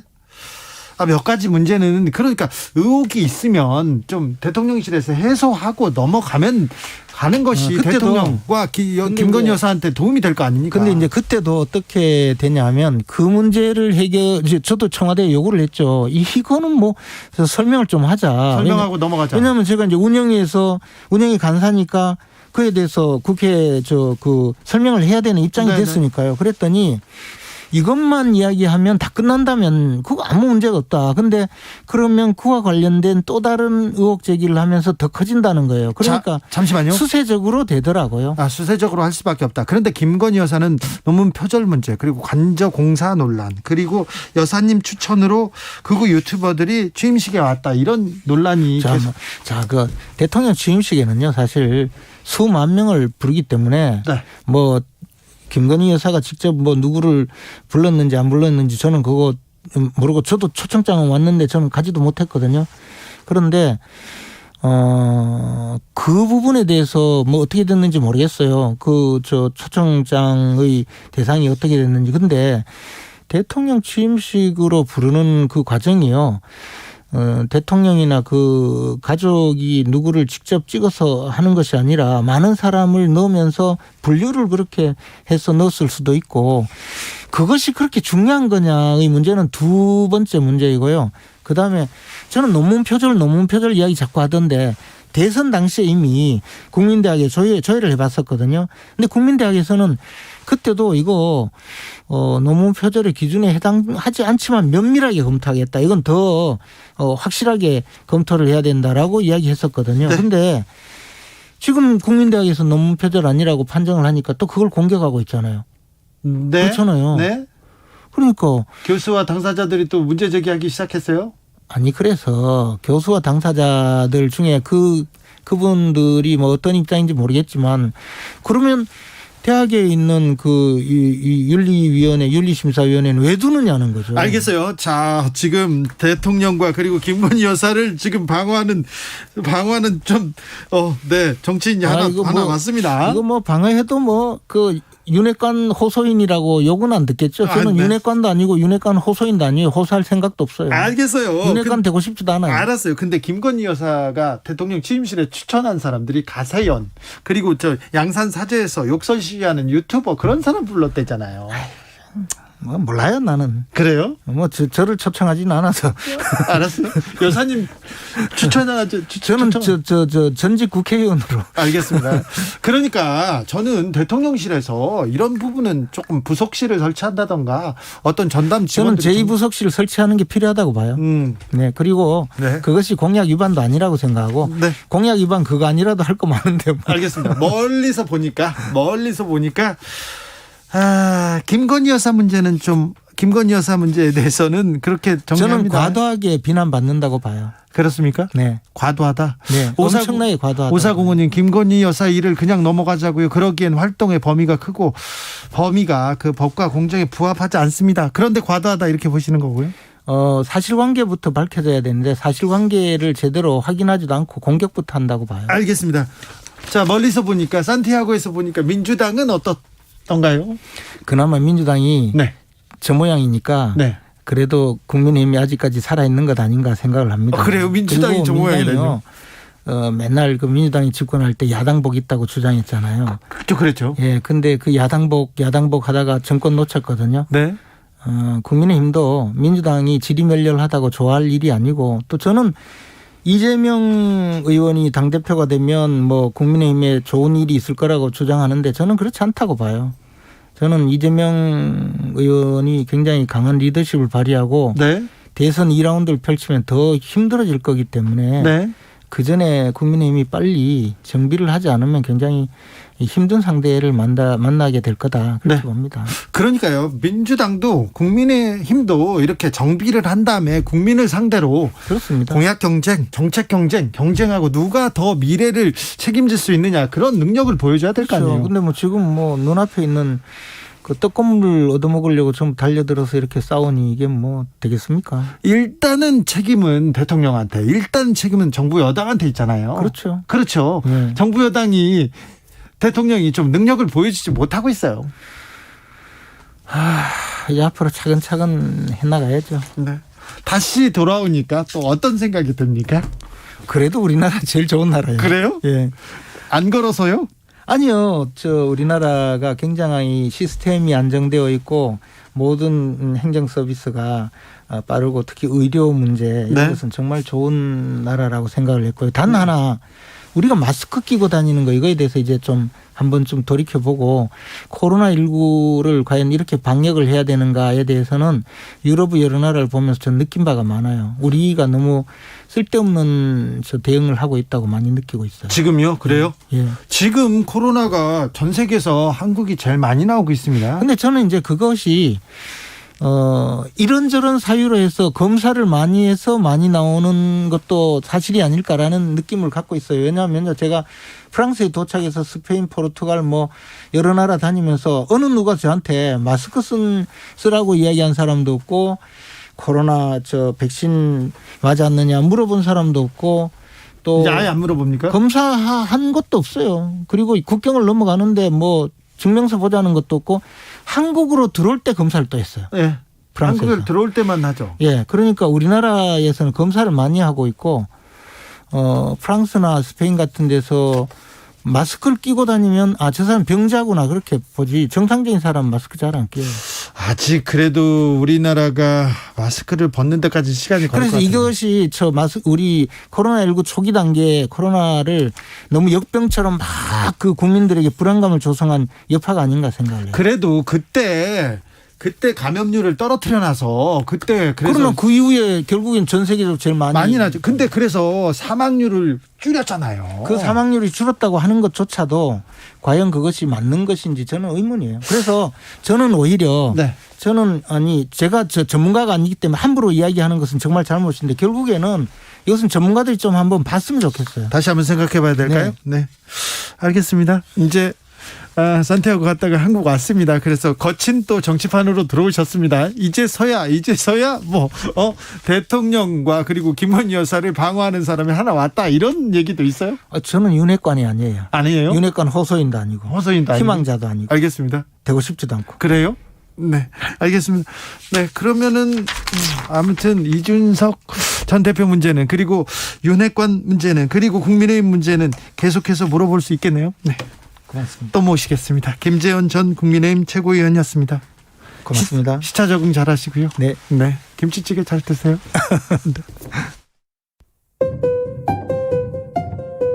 정치 피로, 사건 사고로 인한 피로, 고달픈 일상에서 오는 피로. 오늘 시사하셨습니까? 경험해보세요. 들은 날과 안 들은 날의 차이.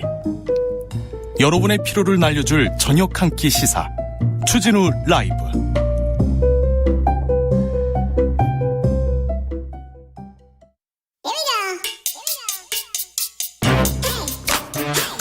뉴스를 향한 진지한 고민, 기자들의 수다. 라이브 기자실을 찾은 오늘의 기자는 한결의 오연서 기자입니다. 안녕하세요. 안녕하세요. 네, 비 옵니까? 지금 비가 쏟아졌다가 그치다가 계속 반복하고 있습니다. 비 맞았어요? 저 맞았어요. 아이고. 네. 잘했어요. 네. 자, 어떤 얘기로 가볼까요? 네, 오늘 김여정 부부장 명의의 담화가 나왔습니다. 거칠더라고요. 네, 이 담화는 지난 광복절 축사에서 윤석열 대통령이 밝혔던 담대한 구상에 대한 첫 번째 입장이었는데요. 네. 제목부터가 허망한 꿈을 꾸지 마라, 이런 내용, 이런 제목이었습니다. 네. 많이 이제 보도가 되긴 했는데, 검푸른 대양을 말려 뽕밭을 만들어 보겠다는 것만큼이나 실현과 동떨어진 어리석음의 극치다, 이런 표현을 썼더라고요. 뽕밭이요. 네, 윤석열 대통령을 직접 겨냥하기도 했는데요. 네. 남조선 당국의 대북 정책을 평하기에 앞서 우리는 윤석열 그 인간 자체가 싫다, 이렇게 직함도 빼놓고 저격을 했습니다. 윤석열 그 인간 자체가 싫다. 네. 아이고, 자, 그래도 대통령실하고 여권에서는 뭐라고 했어요? 어떻게 반응했습니까? 아무래도 좀 거친 언사이기도 하고, 그리고 윤 대통령의 실명을 직접 거론하다 보니까 대통령실 차원에서도 유감 표명이 필요하다고 보고 입장을 냈는데요. 유감스럽게 생각한다, 이렇게 얘기를 하면서도 담대한 구상에 대한 우리의 입장은 변화가 없다라고 짧게 입장을 밝혔습니다. 네, 자, 남북 관계는 조금 진전할 기미를 보이지 않습니다. 네, 윤석열 정부 출범 이후에 대북 북핵 실험도 굉장히 여러 번 있었었고, 그래서 이제 윤석열 정부가 처음으로 담대한 구상이라는 제목의 정책을 내놓은 건데, 결국에 이 김여정 담화의 핵심을 보면 담대한 구상에서 강조했던 이 물적 지원과 안보는 등가 교환이 불가능하다, 이런 입장을 이제 공식적으로 낸 것 같습니다. 근데 남북관계 평화는, 한반도 평화는 절대 포기할 수 없는 가치이기 때문에 그렇죠. 정부 여당에서 그래도 우리가 민간으로라도 아니면 다른 길을 뚫어서라도 어떻게 좀 진전을 만들어 보겠다, 그런 목소리가 좀 들립니까? 뭐 경제적 보상을 좀 해야 된다는 목소리가 민간을 통해서도 좀 공적으로든 경제적 보상을 통해서 이제 비핵화를 이제 뭐 이렇게 해보자, 뭐 이런 얘기가 계속 나오는 건데, 지금 사실 김여정 담화에서는 이런 경제적 보상이 크게 도움이 안 된다는 얘기인 거잖아요. 그런데요, 예. 이명박 정부가 이렇게 출범했을 때 북한에서 거칠게 비난은 했지만 네. 뒤에서 이명박 대통령은 실용적이니까, 그리고 경제인이었으니까 어떤 다른 역할을 하거나 다른 쪽으로 이렇게 남북관계 돌파구를 열 수 있어, 이렇게 기대하기도 했었거든요. 네네. 그런데 그런 기대가 별로 안 보입니까? 별로 이렇게 크게 보이지 않는 것 같습니다.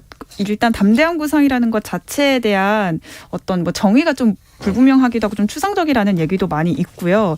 그리고 이제 뭐 윤석열 대통령이 광복절 경축사에서 자유라는 단어를 유난히 많이 언급을 했었잖아요. 네. 뭐 공산 세력에 맞서는 과정에서도 독립운동이 계속됐다, 뭐 이런 점을 강조한 점에 비춰봤을 때 북한이 담대한 구상의 의도에 대해서도 좀 의구심을 갖고 있는 거 아닌가라는 생각이 듭니다. 알겠어요. 네. 다음 이야기로 가보겠습니다. 네, 이번 주 내내 저희가 굉장히 열심히 보도했던 내용인데요. 한겨레가 계속해서 보도하고 있습니다. 네, 제가 한 건 아니지만 우리 대통령 취임식 참석자에 대한 논란이 또다시 불거졌습니다. 네. 간단하게 이제 취임식에 참석했던 김건희 여사의 측근의 면면을 보면, 일단 도이치모터스 권우수 전 회장의 아들 권형민 대표가 여사의 추천으로 참석한 사실이 드러났고요. 네. 또 지금 계속 논란이 됐던 윤 대통령 처가와 관련된 범죄 혐의로 재판 수사를 받고 있는 인물들도 여사 추천으로 취임식에 초청된 게 부적절하다라는 지적이 계속 나오고 있습니다. 그리고요, 또 대통령 공관 리모델링 업체 대표도 김 여사의 추천으로 취임식에 초청이 돼서 민주당도 여기에 대해서 문제 제기를 계속하고 있는 상황입니다. 네. 더 좀 저는 이게 더 심각하다고 봤는데, 극우 유튜버들도 굉장히 많이 포함이 됐거든요. 정말 많이도 받았더라고요. 네, 문재인 대통령 사저에서 욕설 시위를 했던 유튜버 안정권 씨 초청자 명단에 있었고, 저희가 흔히 이제 많이 들었던 뭐 이봉규 TV, 시사창고, 이런 좀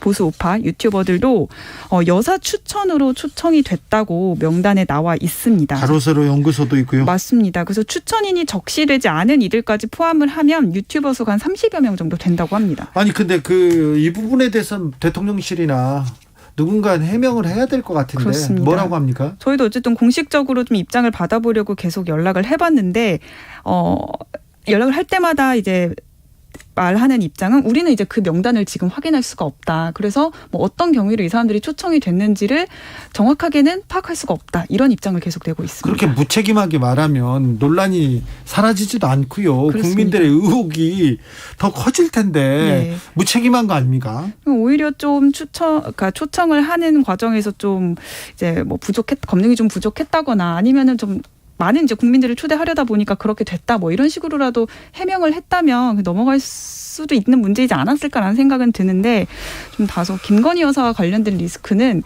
좀 일단은 회피하려고 보는 입장이 강하지 않나 대통령실이 그렇게 좀 보여집니다. 대통령과 그리고 또 김건희 여사 관련된 민감한 문제에 대해서는 대통령실에서 명확하게 아니면은 누군가 나서서 정리하려고 하는 노력이 좀 부족한 것 같아요. 그렇습니다.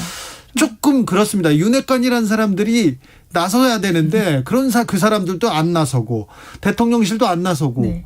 오히려 국민의힘에서 나와가지고 또 오히려 그 이 부분을 들추기고 네. 언론 탓이라고 하고 네, 좀 고립되는 좀 그런 생각도 듭니다. 민주당에서 국정조사 카드 꺼냈어요? 네, 김 여사를 둘러싸고 지금 계속 의혹이 나오고 있는 관저 리모델링 업체 특혜 수주 의혹에 대해서는 이미 국정조사를 하자고 좀 압박을 하고 있는 상황이고요. 오늘 또 국민대 교수회에서는 김건희 여사 논문 재검증과 관련한 설문조사도 진행 중이라고 합니다. 아니 그러니까 네. 이 김건희 여사 뭐 리스크라고도 하는데 이제 어디 갈 수도 없고 숨만 쉬어도 기사가 나옵니다. 패션 기사 계속 나오고요. 대통령실에서 조치를 좀 취해야 될 것 같습니다. 네. 그런데 그냥 아무 말도 없어요. 김건희 여사 오늘 경찰학교 졸업식 갔습니다. 그 부분 가지고도 어떻게 뉴스가 나올지 참. 네, 행보는 좀 계속 이어가고 있으니까 당에서도 계속 김건희 여사 리스크가 터지니까 뭐 제2부속실이라든지 이런 데서 공식적으로 좀 다루자라는 얘기는 계속해서 나오고 있고요. 오늘 행보에서는 좀 이례적이었던 게 뭐냐면 윤석열 대통령과 같이 간 자리였었는데 같은 시간에 윤석열 대통령은 2030 청년 경찰을 만나는 그 공개 간담회를 이진복 정무수석이라든가 이런 정부 사람들과 같이 진행을 했고 김 여사는 같은 시간에 새내기 여성 경찰들과 만나는 비공개 간담회를 열어서 이게 굳이 뭐 해외 순방 뭐 이런 뭐 행보가 아닌 일정 아닌 이상 내외가 따로 이렇게 일정을 잡는 경우가 없는데 굳이 이렇게 이례적으로 따로 행보를 한 이유가 있었을까라는 의구심이 지금 나오고 있습니다. 대통령 처음 해봤다고 하지 않습니까? 그리고 정치 경력이 짧은 만큼 이렇게 좀 보좌하는 데서는 조금 더 세심하게 해야 되는데 네. 어디 참 나가기만 해도 기사가 이렇게 쏟아지고 이게 제대로 가는 건지 이게 조금 걱정입니다. 대통령실에서 조금 더 좀 세심한 맞습니다. 네, 좀 대응이 좀 필요한 것 같아요. 네, 게다가 또 김 여사가 경찰 수사를 받고 있는 건들도 몇 개 있어가지고 이런 상황에서 경찰이랑 별도의 간담회를 하는 게 맞냐 이런 지적도 같이 나오고 있습니다. 그러니까요. 움직이면 기사가 나옵니다. 네. 맞습니다. 근데 이것도 그렇고 그것도 문제인데요. 이준석 전 대표 어떻게 한답니까? 계속 거칠어집니다. 네, 가처분 신청 신문을 이번 주에 했고 다음 주쯤에 이제 결과가 나올 걸로 보이는데 그 신청 결과를 기다리는 동안 이 대표의 여론전 수위가 한껏 높아지고 있습니다. 오늘은 뭐 장해찬 씨하고 설전을 벌이더라고요. 네, 자신을 향한 공격에 하나하나 맞대응하면서 전면전을 펼치는데 어제부터 장해찬 이사장이 기자회견도 열고 하면서 이준석 대표를 직접 겨냥하고 있거든요. 네. 오늘은 또 김용태 전 청년 최고위원, 그러니까 김용태 최고는 대표적으로 이제 이 대표 쪽 인물로 그렇죠. 있잖아요. 친 이준석이죠. 네, 이준석 대표 쪽 인물로 알려져 있는데 네. 김용태 전 청년 최고위원을 가리키면서 정치나 방송 말고 대체 무슨 사회생활을 했냐면서 진짜 청년이 아니다 뭐 이런 식의 주장을 펼쳤거든요. 아니 정치인들이 다 그렇게 별로 생산적인 일을 하지는 않습니다. 그냥 정치권에 와가지고 얘기하고 방송 출연하고 열심히 하고 있는데 이걸 가지고 무슨 청년이냐고요?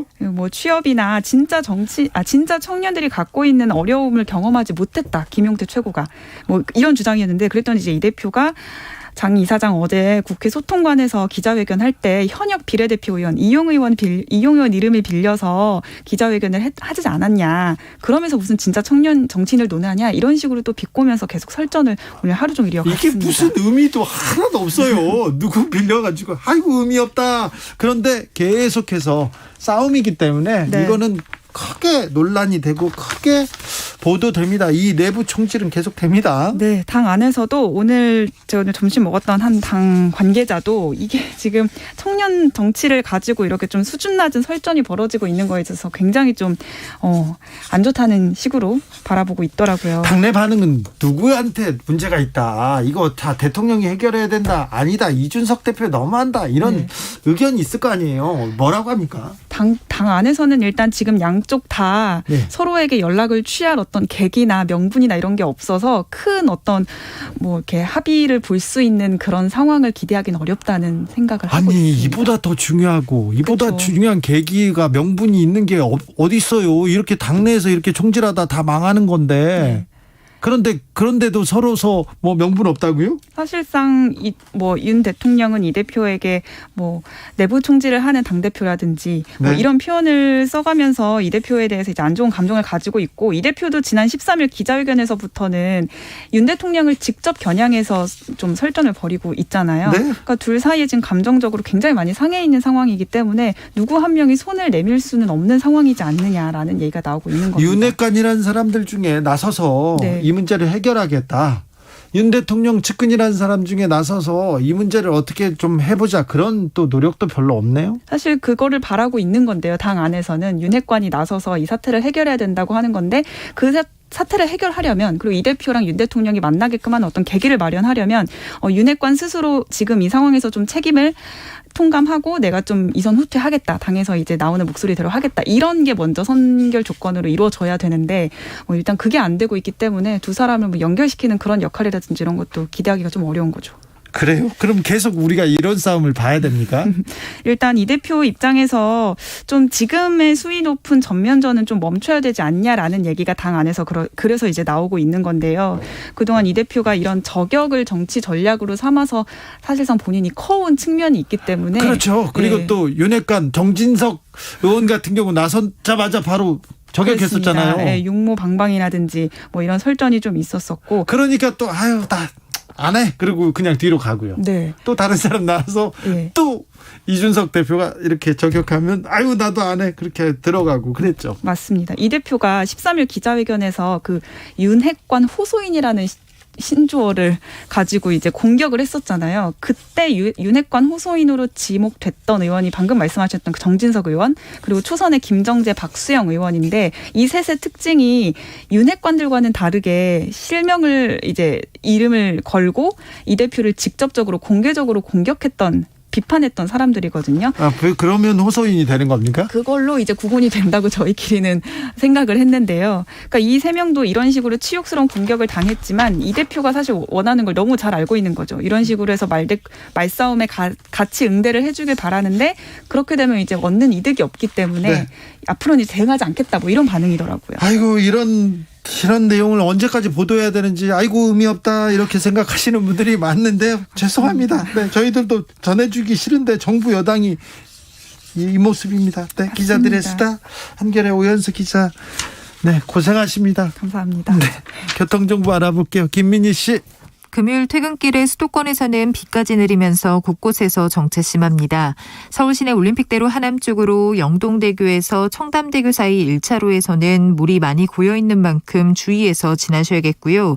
정체는 행주대교 이전부터 월드컵대교 사이와 또 노량진 수산시장부터 서울 양양고속도로 미사나들목까지 긴 정체 이어지고 있습니다. 중앙고속도로 춘천 쪽으로 횡성터널에서 산마치터널 사이 1차로에서는 작업을 하고 있는데요. 횡성 일대 7km 구간에서 정체 심합니다.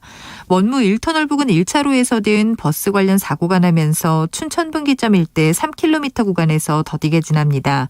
반대 부산 쪽으로는 초정에서 삼락 사이로 정체입니다. 영동고속도로 인천 쪽으로 평창 부근 1차로에서도 사고 처리 작업을 하고 있고요. 더 가서는 새마을 부근과 경기권에 진입해서는 덕평에서 양지터널 사이로 정체 심합니다. 또 신갈분기점에서 반월터널 사이로는 22km 구간에서 긴 정체 이어지고 있고요. 다시 군자분기점에서 영동선 시점 사이로 속도 줄여 지납니다. KBS 교통정보센터였습니다.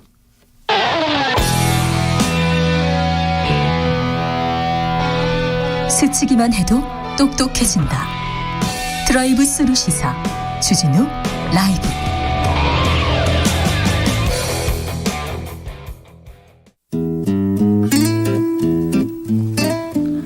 현실의 불이 꺼지고 영화의 막이 오릅니다. 영화보다 더 영화 같은 현실 시작합니다. 라이너의 시사회.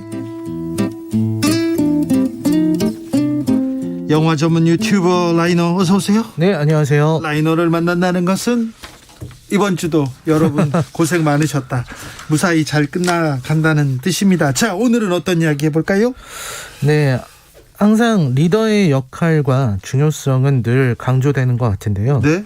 이 리더가 어느 정도로 믿을 수 있느냐, 그리고 얼마나 훌륭한 리더십을 지니고 있느냐에 따라서 매우 중요해요. 그렇죠. 매우 중요합니다. 요즘 많이 생각하죠? 네, 그렇습니다. 네. 네, 요즘처럼 리더십에 대한 이야기가 많이 나오는 것도 없는 것 같습니다. 네. 또 최근에는 이제 영화계에서는 비상선언이라는 영화가 나오면서 네. 항공기 관련 이야기도 많아진 것 같아요. 네. 최근에 뭐 항공기 사고라든지 항공기에서 또 뭐 네. 또. 기기의 결함이라든지 네. 뭐 이런 사고나 이런 이슈들이 자주 뉴스에 나오기도 하는 것 같습니다. 네. 이런 상황에 딱 맞는 영화가 한 편 있습니다. 네. 항공기 사고를 다룬 영화면서 또 동시에 비행기 조종을 책임지는 리더의 역할을 제대로 표현한 영화면서 또 최근 유행하는 이정재 감독의 헌트처럼 배우 출신 감독이 만든 영화이기도 합니다. 바로 설리 허드슨 강의 기적입니다. 자, 허드슨 강에서 있었던 일, 이거 실화를 바탕으로 만든 영화입니다. 네, 그렇습니다. 톰 행크스 나오는 영화고요. 네. 실화 바탕입니다. 예. 그리고 아주 위대한 분이죠. 클린트 이스트우드가 감독을 맡았고요. 네. 이 영화에 나오는 사고는 이제 US 에어웨이즈 1549편 불시착 사고라고 한답니다. 네. 이게 2009년 1월에 뉴욕 라과디아 공항을 출발해서 노스캐롤라이나로 가던 중에 이제 버드 스트라이크라고 하죠. 새하고 충돌한 네. 그 사고로 인해서 비행기가 뜨자마자 그 새하고 충돌해가지고 이렇게 네, 비상 착륙한 비상 착수라고 합니다. 그래요. 네, 물로 갔으니까. 물 위로 떨어져서요. 네. 그래서 이거를 허드슨 강의 기적이라고 부른다고 합니다. 예. 이게 또 재밌는 게 기장과 부기장이 이 엔진이 망가진 상태여서요. 네. 이 비행기를 글라이더처럼 활공시켜서 강에 착수시키고 무사히 150명 승객 전원이 살아났다고 합니다. 예, 무사히. 네, 굉장히 어떤 숙련된 조종사가 왜 중요한가 이걸 보여준 사례로 평가되고 있는 것 같습니다. 네. 또 이제 이 영화에 나오는 엑스트라들이 많거든요. 네. 뭐 페리 선장이라든지 뭐 잠수사, 응급대원, 승객 이런 분들이 이 배우들을 쓴 게 아니고요. 실제로 사고 당시에 그때 있었던 사람들이요? 네, 그 자리에 있었던 사람들을 다 데리고 왔다고 합니다. 아, 그래요? 네, 다들 적극적으로 영화에 참여하고 싶다고 하고요. 아, 그때 기억들. 네. 생명의 소중함 뭐. 네. 네. 출거리로 가보겠습니다. 네, 그렇습니다. 영화의 시작은요, 이 주인공 기장이죠. 설렌버거 기장이 라가디아로 회항하다가 뉴욕 한가운데 추락해서 다 죽는 그런 악몽을 꾸는 걸로 이제 시작을 합니다. 처음에는 꿈이군요. 네, 그게 이 영화의 시점은요, 사고가 끝난 직후예요. 사고 시점을 다루는 게 아니고요. 네. 사고가 끝나고 나서 이제 조사받는 과정을 영화로 만든 겁니다. 네. 그래서 사고 후에 이제 조사를 받고 있는데, 예. 이 조사의 내용이 일단 첫 번째로는 왜 공항으로 가지 않고 허드슨 강에 착륙했는가, 이거에 대한 조사를 받고 있었어요. 네. 그리고 이제 이 조사관의 말이 뭐였냐면, 데이터를 분석해 봤더니 좌측 엔진이 고장난 게 아니고 최소 추력으로 작동되고 있었다라는 말을 듣게 됩니다. 데이터를 봤을 때. 예. 그렇다는 말은 사실은 착륙하지 않더라도 이제 항공기가 다시 날아서 공항까지 갈 수 있다. 네. 이런 의미인 거거든요. 네. 그래서 그게 만약에 사실이라면 이 설리는 이 기체와 승객을 다치지 않게 하고 안전히 살릴 수 있었음에도, 회항할 수 있었음에도 불구하고 지금 모두를 위험에 빠뜨릴 뻔했다. 네. 이런 얘기가 나오는 거죠. 그래서 모든 책임이 설리 기장에게 돌아가게 됩니다. 이거 지금 영웅이 아니라 갑자기 지금 역적이 되는 그런 상황이네요. 네네. 그리고 또 이제 설리 이 주인공은 또 개인적으로 항공안전 컨설팅 이런 사업을 시작했기 때문에 이 사업을 위해서 자기 사업 때문에 모두를 위험에 빠뜨린 거 아니냐, 이런 누명까지 쓰게 되었습니다. 아, 그래요? 네, 그래서 언론과 시민들은 자신을 영웅으로 대접하고 조사관들은 사고의 원인으로 보고 있는 이런 상황에서 이제 계속해서 괴로워하기 시작하는 거죠. 아, 괴롭네요, 상황이. 계속 악몽 꾸고 너무 힘든 거예요. 괴로워요. 그때 이제 부기장이 나타나서 부기장이 조사관들한테 어이없어 하면서 설리가 이런 선택을 하지 않았다면, 기장님이 그런 선택을 하지 않았다면 다 죽었을 것이다. 너무나도 완벽한 대처였다. 이렇게 반박을 해줍니다. 그래서 설리가 이 기종에 대해서 너무너무 잘 알고 있었고, 그리고 완벽한 대처를 했다. 이런 내용이죠. 근데 여기서 끝나면 좋은데, 문제는 이 에어버스에서 컴퓨터 시뮬레이션을 하게 되는데요. 이 컴퓨터 시뮬레이션을 돌려봤더니 첫 회항 결정지였던 라가디아나 혹은 두 번째 회항 예상지였던 테토보로 공항이 있는데요. 그 공항에 20회 시뮬레이션을 돌렸는데 전부 다 무사 착륙. 이라는 결과가 나온 겁니다. 아, 그러면 기계 상태만 보면 이게 과학적으로 보면 그냥 회항할 수도 있었는데 지금 기장이 잘못한 걸로 계속 나오네요. 계속 나오고 있는 거죠. 그래서 혼란에 빠지는 거예요. 이거 혼란스러운데. 그러니까 본인도 내가 그럼 잘못한 건가? 자기 자신을 믿지 못하게 되는 거죠. 당연하죠. 그렇게 되겠죠. 그래서 자신도 이게 너무 궁금해서 공청회에서 음성 기록 듣기 전에 조종사가 직접 조종하는 시뮬레이션을 볼 수 있게 해달라. 이렇게 요청을 하고, 그리고 시뮬레이션이 나옵니다. 이제 공청회에서 이제 모두가 보는 앞에서 시뮬레이션이 되는 거죠. 그 시뮬레이션 결과 둘 다 무사히 착륙하는 모습이 영상으로 나와서 이제 막 객석이 술렁거리는데 그때 설리가 지적합니다. 이게 뭐냐면 그게 없다는 거예요. 이 사람들이, 기장이 이 사고를 접하면 판단하는 시간이 있는데 그 판단하는 시간이 여기에는 들어가 있지 않다는 겁니다. 그러니까 사고가 나자마자 로봇처럼 정확한 판단을 내린다는 거죠. 그렇죠. 그래서 그 시간이 필요하다. 그리고서 이제 물어봐요. 이걸 얼마나 연습했느냐. 그러니까 무려 17번이나 연습을 했다는 말을 듣고 설리는 이제 어처구니 없어 합니다. 17번 연습을 했으니까 상황이 나왔을 때 바로 대처할 수가 있는 거죠. 그렇죠. 미리 알고 있으니까요. 그래서 여기에서 이제 이러한 부분이 빠져 있었다라는 걸 알게 돼요. 그래서 이게 인적 요소라고 하는 건데요.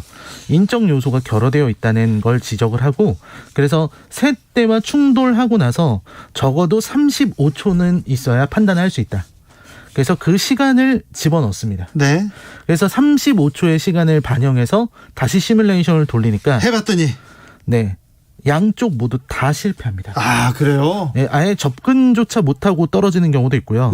공항 근처도 못 가고 도심 한복판에 떨어지거나 계속해서 실패를 하는 거예요. 그럼 설리가 잘했네. 잘했다는 게 나온 거죠. 잘한 판단이네요. 그리고 이제 시뮬레이션을 볼 때 굉장히 무섭습니다. 이 경보음, 이 비행기 경보음이 계속 들리고 계속 비행기가 떨어져서 폭발하고 이런 게 나오기 때문에 설리의 주장이 맞았다는 게 나오게 됩니다. 그 다음에 이제 이 내용, 그동안 이 설리 기장과 부기장이 둘이 이제 대화를 나누는 걸 청취를 하게 되는데 그 상황에서 놀랍도록 침착하게, 그리고 아주 능숙하게 대처해서 사람들을 살렸던 것이다 라는 게 나오게 됩니다. 그리고 누명을 벗었네 이제. 벗는데요. 거기에 또 결정적으로 아까 그 왼쪽 엔진이 데이터상 살아있었다 이렇게 나왔잖아요. 근데 그거를 실제로 확인을 해보니까 왼쪽 엔진은 처참하게 파괴돼서 정지된 상태였고요. 자, 그러면 누명을 완벽하게, 억울함을 완벽하게 벗어났습니다. 자, 그렇습니다. 그러면 이제 다시 영웅이 됩니까? 네, 그렇죠. 이 설리와 제프의 대처가 유례가 없을 만큼 대단했다. 이런 점을 공식 석상에서 전부 인정을 하고, 그리고 사과를 합니다. 공식적으로 이제 사과를 할 정도로 설리 기장에 대해서 명예 회복을 하고요. 그리고 설리 기장은 이제 증명이 불가능할 정도로 아주 훌륭한 인물이었다라는 걸 보여주게 됩니다. 근데 이제 그 내용에서 설리가 했던 얘기는 자기만이 아니라 승무원, 승객 모두, 그리고 관제탑과 페리 승무원과 경찰, 소방당국 이 모두에게 공이 있었다면서 공을 돌리게 되죠. 그러면서 이제 영화는 끝이 납니다. 미국적이네요. 미국식이네요. 굉장히 미국식이죠. 네. 네. 우리나라에서도 이런 영화를 만들 수도 있으나 우리나라에서는 좀 약간 네. 자, 이 영화를 추천한 이유는요? 일단은 이 영화는 그 자체로도 흥행을 많이 했을 정도로 재미있는 영화기는 합니다. 네. 재미있는 영화라는 게 굉장히 중요하고요. 무엇보다 이 영화에서 역시 기장의 책임감, 리더십 이런 게 되게 빛났는데요. 네. 여기서 나온 리더십이라는 거는 이 위기의 순간이 와도 흔들리거나 포기하지 않고 오직 승객을 살리겠다는 일념, 그것만으로 기적을 이뤄낸 걸 보면 이 시대가 요구하는 리더도 그런 게 아닐까 하는 생각이 들었습니다. 네. 특히 이 영화에 나온 것처럼 기장의 리더십 책임감도 되게 중요했는데요. 이 기장을 도와서 착륙을 유도했던 관제탑의 공헌을 또 빼놓을 수가 없거든요. 네.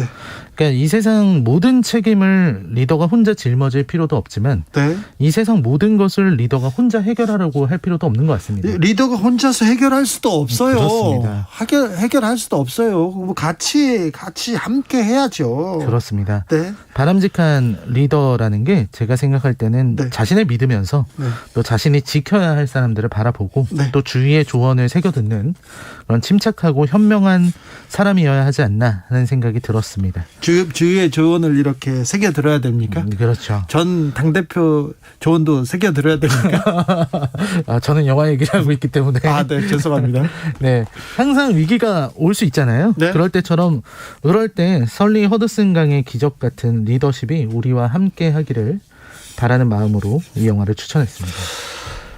기적 같은 리더십은 아니고요. 좀 안 싸우는 리더십을 좀 보고 싶어요. 리더라는 사람들이, 지도자라는 사람이 싸움을 지도합니까? 잘등을 지도합니까? 그걸 통해서 너희들 배워라 이렇게 얘기하는 건지 저는 통째 모르겠습니다. 5405님 말씀하신 비상선언 헌트 모두 봤는데요. 저도 두 영화 보면서 리더의 역할과 리더의 존재에 대해서 고찰하는 시간 됐습니다. 설리도 꼭 보고 싶네요. 설리 보고 싶다 이런 얘기도 하셨습니다. 설리 잘 있을 거예요. 네, 알겠습니다. 시사회 오늘의 작품은 설리 허드슨 강의 기적이었습니다. 리더에 대해서 생각해봤습니다. 라이너 오늘도 감사했습니다. 네, 감사합니다. 네. 박광현 그리고 김건모의 목소리로 함께 들으면서 주진우 라이브는 여기서 인사드리겠습니다. 오늘 돌발 퀴즈의 정답은 국정감사였습니다. 매우 감사가 아니라 국정감사였습니다. 네. 저는 내일 오후 5시 5분에 주진우 라이브 스페셜로 돌아옵니다. 비 온다고 합니다.